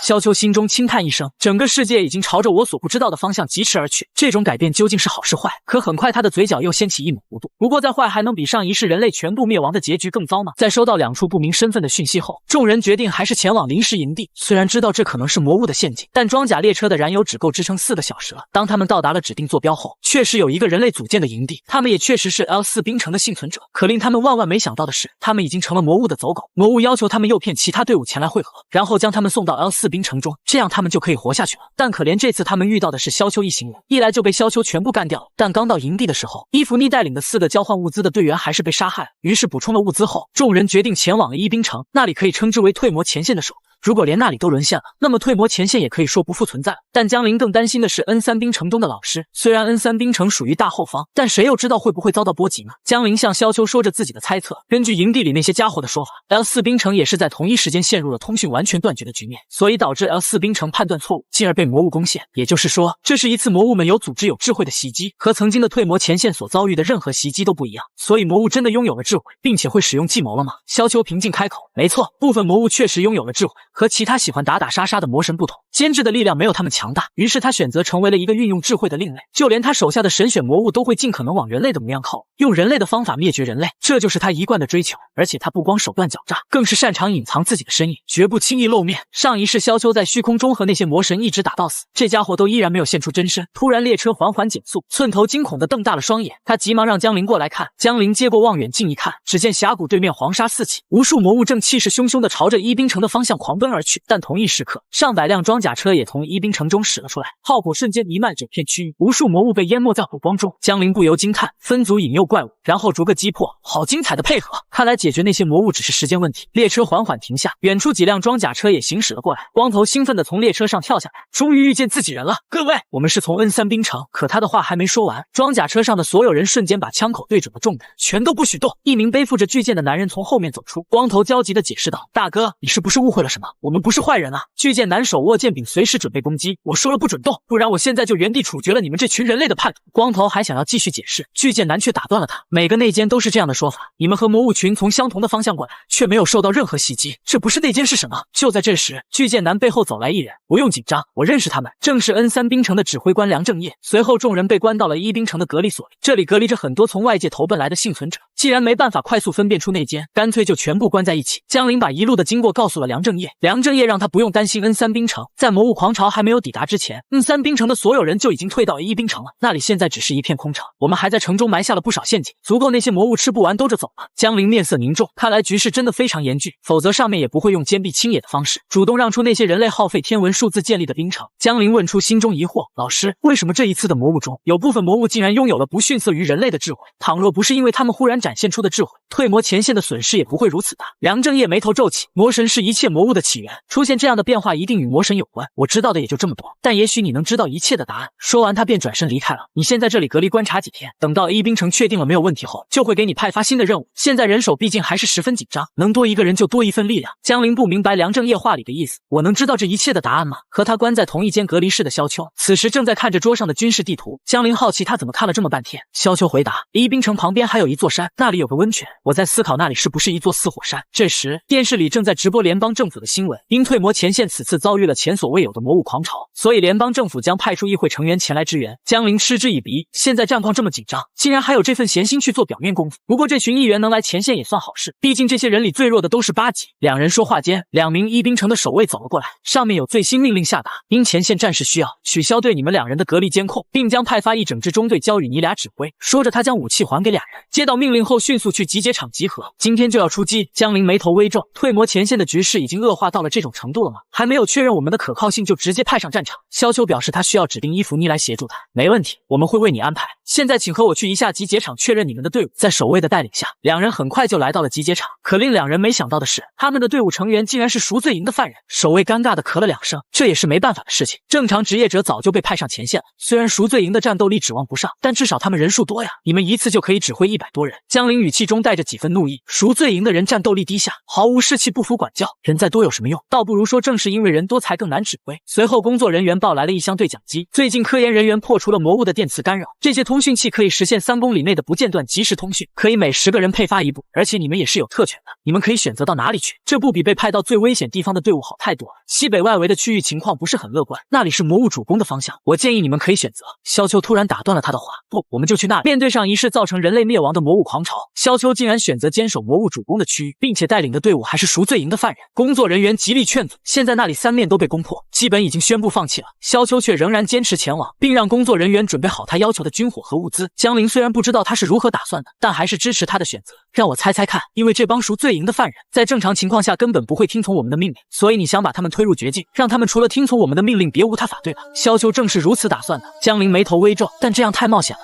就算把他们逼入绝境，不得不奋起战斗，可我们也根本抵御不了那么多魔物，坚持不了多久就会被团灭。萧秋没有回答，只是看了不远处的伊芙妮一眼。究竟是谁被消灭，就要看你和他的努力了。2个小时后，众人来到了西北外围区域。伊芙妮惊恐地说道：“不行，这样一定会死的。就我们这些人，而且他们还是赎罪营里的犯人，却要在战线最焦灼的地方坚守，这哪有可能？”萧秋平静道：“不是一试怎么知道？”说着，他递给伊芙妮一张军事地图，按照我地图上标注的地点，和江陵一起将这些装置安装上。这时，几名赎罪营的犯人跳了出来，这一切都在萧秋的预料之中。非常好，渣子们，我很满意你们的眼神。一个卷毛拿起手枪就对准萧秋的脑袋。妈的，你个混蛋，是不是想要找死？刚刚在监狱里配合你表演也就够了，现在你最好识相一点。说着，他一脸淫邪地看向后面的江陵和伊芙妮。当然，我们也可以饶了你，不过那2个细皮嫩肉的好货色，可要给我们好好享用一番。江陵眼中杀机陡然迸发，下一秒已经化作一道闪电冲到了卷毛面前。卷毛还没反应过来就直接被打了，还有几个手持步枪的小卡拉米想要反抗，江陵猛地将长枪一跺地面，恐怖的威压顿时释放开来，几人瞬间就淹了，手中的动作也停了下来。萧秋冷漠开口，听从我的命令，否则现在就是死，也不要想着逃跑。现在3个方向都被魔物所包围，唯一的南方路线也被正规军给堵住。他的话还没说完，远处突然传来一阵剧烈的爆炸声，众人急忙转头看去，只见大批魔物正在冲击着南方的防线，眼看很快就要支撑不住。伊芙妮眼中充满绝望，防线被攻克了，我们四面八方都被魔物包围了。赎罪营的犯人们也慌乱起来，混蛋，你想送死我们可不想死，那可是魔物狂潮啊！萧秋仍然语气平静，很好，我们被包围了，那就意味着你们连半点逃跑的希望都没有了。如果不战斗，你们只能像垃圾一样被魔物撕碎，但听从我的命令，我将带领你们活下来，创造一个奇迹。虽然他们并不情愿，但此时也没有其他退路。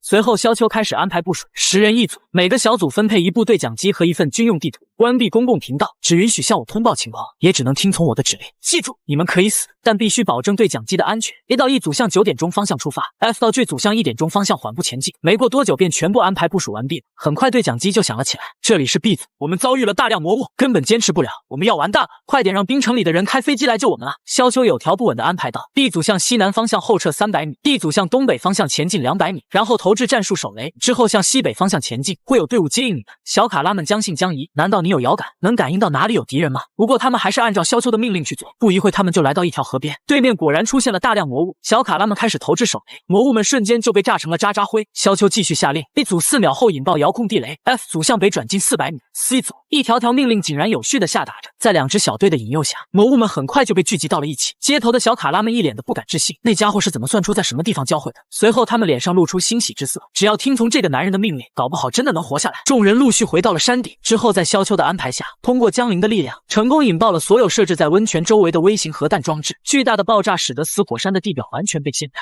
储量惊人的水瞬间奔腾而出，无数山石树木形成了巨大的山洪，排山倒海宛如天崩。那些距离山顶不过100米的魔兽瞬间就被山洪吞噬，接着魔物的尸体和山石树木又形成了更加庞大的山洪，一路向下，葬身山洪的魔物越来越多，死局就这样被破除了。正当总部的将领们因为防线崩溃的速度出乎他们意料的时候，却听到西南地区有一支部队将魔物在那一片的主要兵力生生拖住，而当他们知道这是一支没有番号、由赎罪营犯人组成的部队时，更是震惊的无以复加。然而他们却将这场胜利归功于联邦总长何瑶的心腹宋明，因为没有一个指挥官愿意承认自己所带领的职业者士兵会不如一个赎罪营的部队。尽管独揽了功劳，但宋明还是大发慈悲的将死火山上的众人用运输机接了回来。那些犯人们以为自己将获得罪行减免时，却再次被送回了监狱中，而萧秋3人则马不停蹄地被指派去了下一个目的地。之后犯人们从电视上知晓功劳被抢走的事情后，纷纷表示抗议，于是就被狱警以试图引发暴动为由全部肃清了。此时的一滨城总指挥府邸，宋明对一滨城总指挥的这种做法十分不满，我不是将他们从前线接回来了吗？为什么还要把他们杀了？总指挥解释，宋议员，您对那些坏种了解的还是不够，要是让他们回来的话，那张臭嘴还不知道会闹出什么乱子，而且这哪是我做的局，分明是他们故意掀起暴乱而自找的下场。不过除了犯人以外，还有3人是其他滨城的人，我会派人看住他们的。宋明冷冷开口，我很讨厌擅作主张自作聪明的人，但这次事出有因，下不为例。是，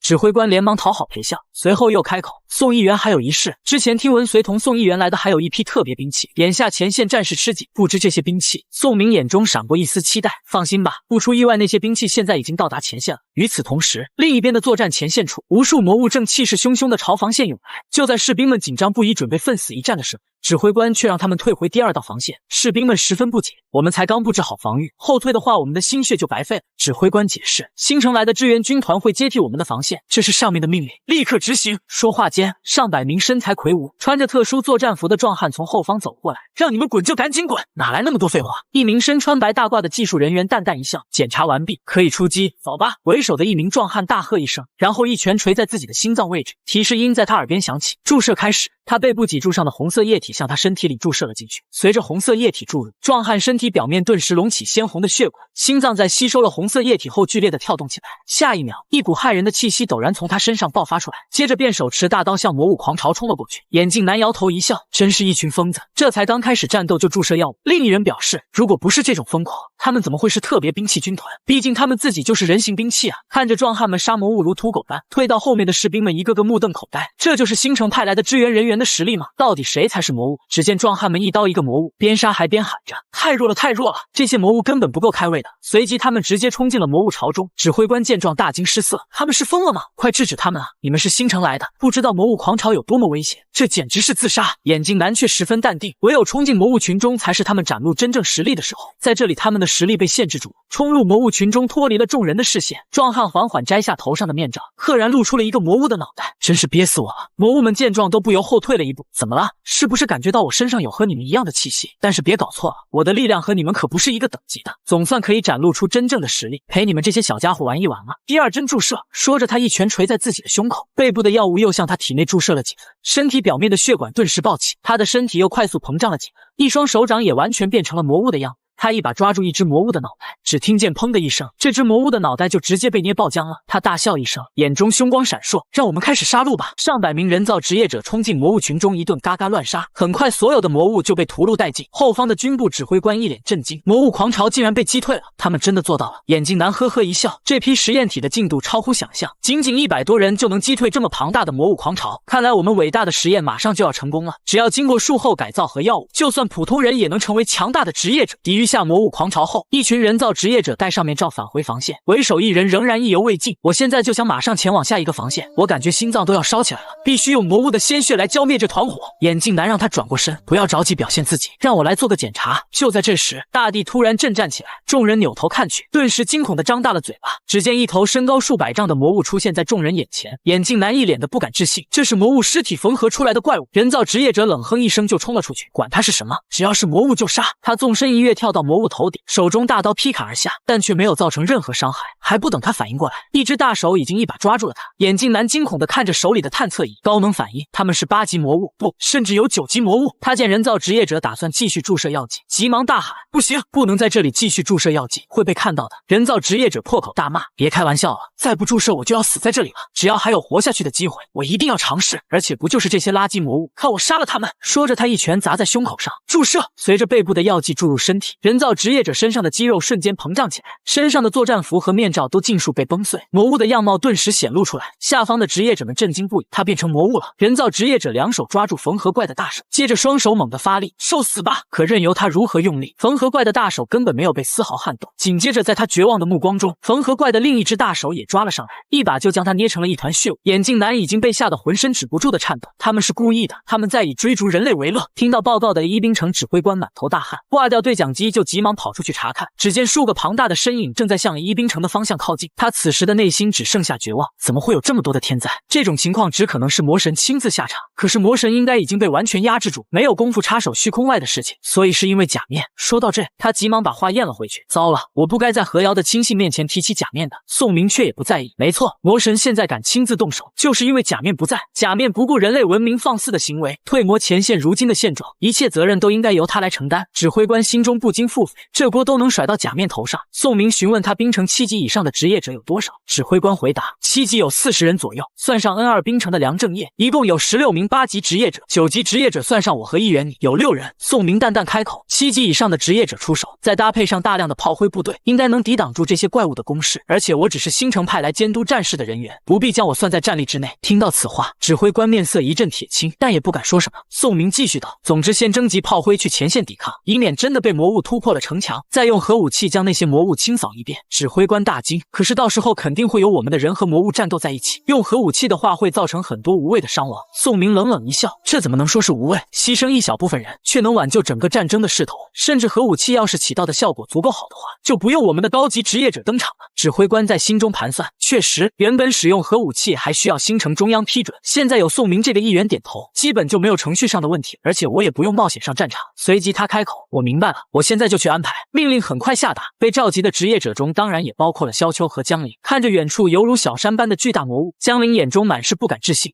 那是什么怪物？萧秋眼神微凝，是魔神监制的气息。此时面对一群9级天灾的进攻，一兵城的防线很快被攻破，无数魔物朝着城墙蜂拥而上，兵城的职业者们一时间死伤惨重，就连萧秋和江陵也陷入了魔物的包围中。江陵眼中闪过一抹决绝，不过死在这里的话也不算耻辱。说着他长枪雷霆暴动，瞬间就贯穿了数头魔物，但魔物仍然源源不断的往城墙上爬。江陵缓缓摘下抑制他雷霆之力的面罩，我不会理解他为什么没有在魔武狂潮中救下母亲，不过是时候当面问一问他。说完，他身体一轻就朝城墙外跳了下去，然后化作一道紫色雷霆穿梭在兽巢中，所过之处魔物尸体横飞，眨眼就来到了一只9级缝合怪面前。可他刚刚跳起，就被缝合怪一巴掌扇飞了出去。萧秋从后面一把接住他，你已经做得够好了，但8级魔物不是现在的你能对付。说着，他从背包空间中取出血飞鸦，还有一句话你说的不对，我可不想死在这里。话音落下，萧秋身上顿时魔气缭绕，是时候结束这一切了。看到化身魔物形态的萧秋，江陵不敢置信地瞪大了双眼。萧秋一跺地面就朝缝合怪冲了上去，只见数道刀光闪，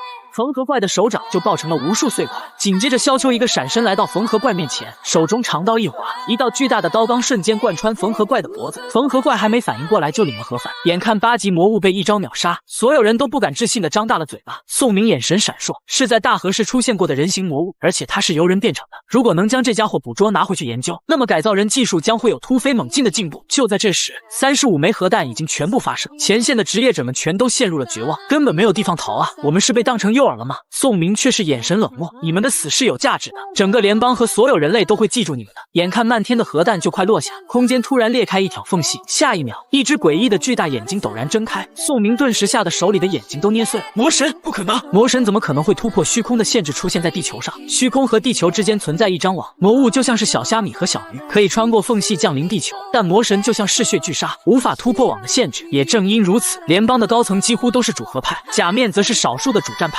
所以这也是假面被扳倒的原因。看着无数落下的核弹，魔神之眼猛地亮起，核弹前方突然出现一个个空间漩涡，核弹瞬间没入其中，没有了半点动静。冰城指挥官吓得全身颤抖，这就是魔神的力量吗？完全生不出任何反抗的想法。两人当即就准备跑路，而受到魔神气息的影响，缝合怪的力量再次暴涨，萧秋一刀又解决了一只，但却被另一只一巴掌拍飞了出去。这时魔神也注意到了萧秋的存在，随着萧秋脸上的面具破碎，魔神之眼顿时一惊，流露出无法掩饰的惊恐之色，紧接着便遁入虚空消失不见。随着魔神离开，下方的缝合怪也失去控制崩碎分解，魔物狂潮也很快跟着退去。萧秋不屑地冷哼一声，这个家伙还是一如既往的胆小，上一世只要他一进入虚空，魔神监制就会立刻藏起来，根本不敢出来和他正面对抗。而当萧秋放弃力量后，他才鼓起勇气发动进攻。不过这也让萧秋松了一口气，如果监制刚才冷静探查一下他的力量，那么以监制13级的力量可以轻松碾死他。提示音随之传来，完成主线任务魔物狂潮，奖励半魔神话，开启后可以跨越9级职业者极限成为人间真神，但需要提供大量特殊材料。这时宋明几人也来到了这里，江陵义无反顾地站在我这边，但无论他如何解释，宋明和黄毛一口咬定我就是魔物的走狗。我怀疑是你们酿成了这次惨重的魔物狂潮，我现在以退魔前线总指挥的名义将你们全部逮捕。几个小卡拉顿时将萧秋俩人团团围住。事已至此，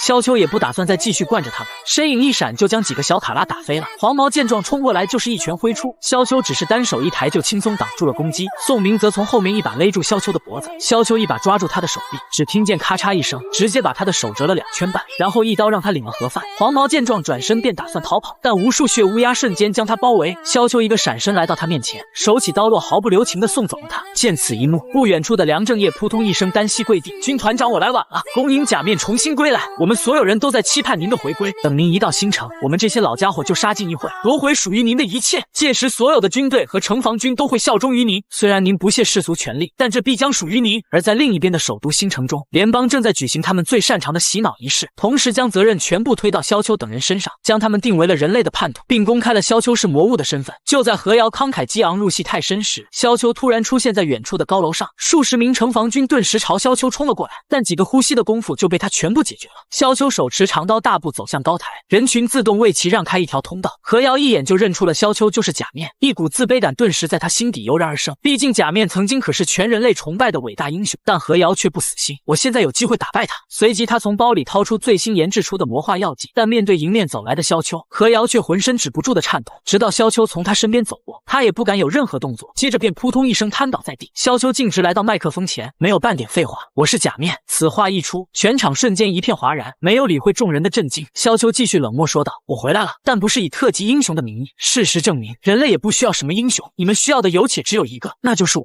只有只有我才能带领你们走出绝望，走出深渊。以你们这段时间的愚蠢表现，最终只会走向灭亡。从来都不是我需要你们，而是你们需要我。但过于强大的力量让你们觉得恐惧，甚至为了这种恐惧而驱逐我。弱小不是罪恶，傲慢才是。所以这次我就是抱着榨干你们的资源，只为增长我的实力的目的而来。我在这里通告全世界，从今天开始，整个世界都将属于我。片刻后，现场的群众全部跪倒在地。假面大人万岁！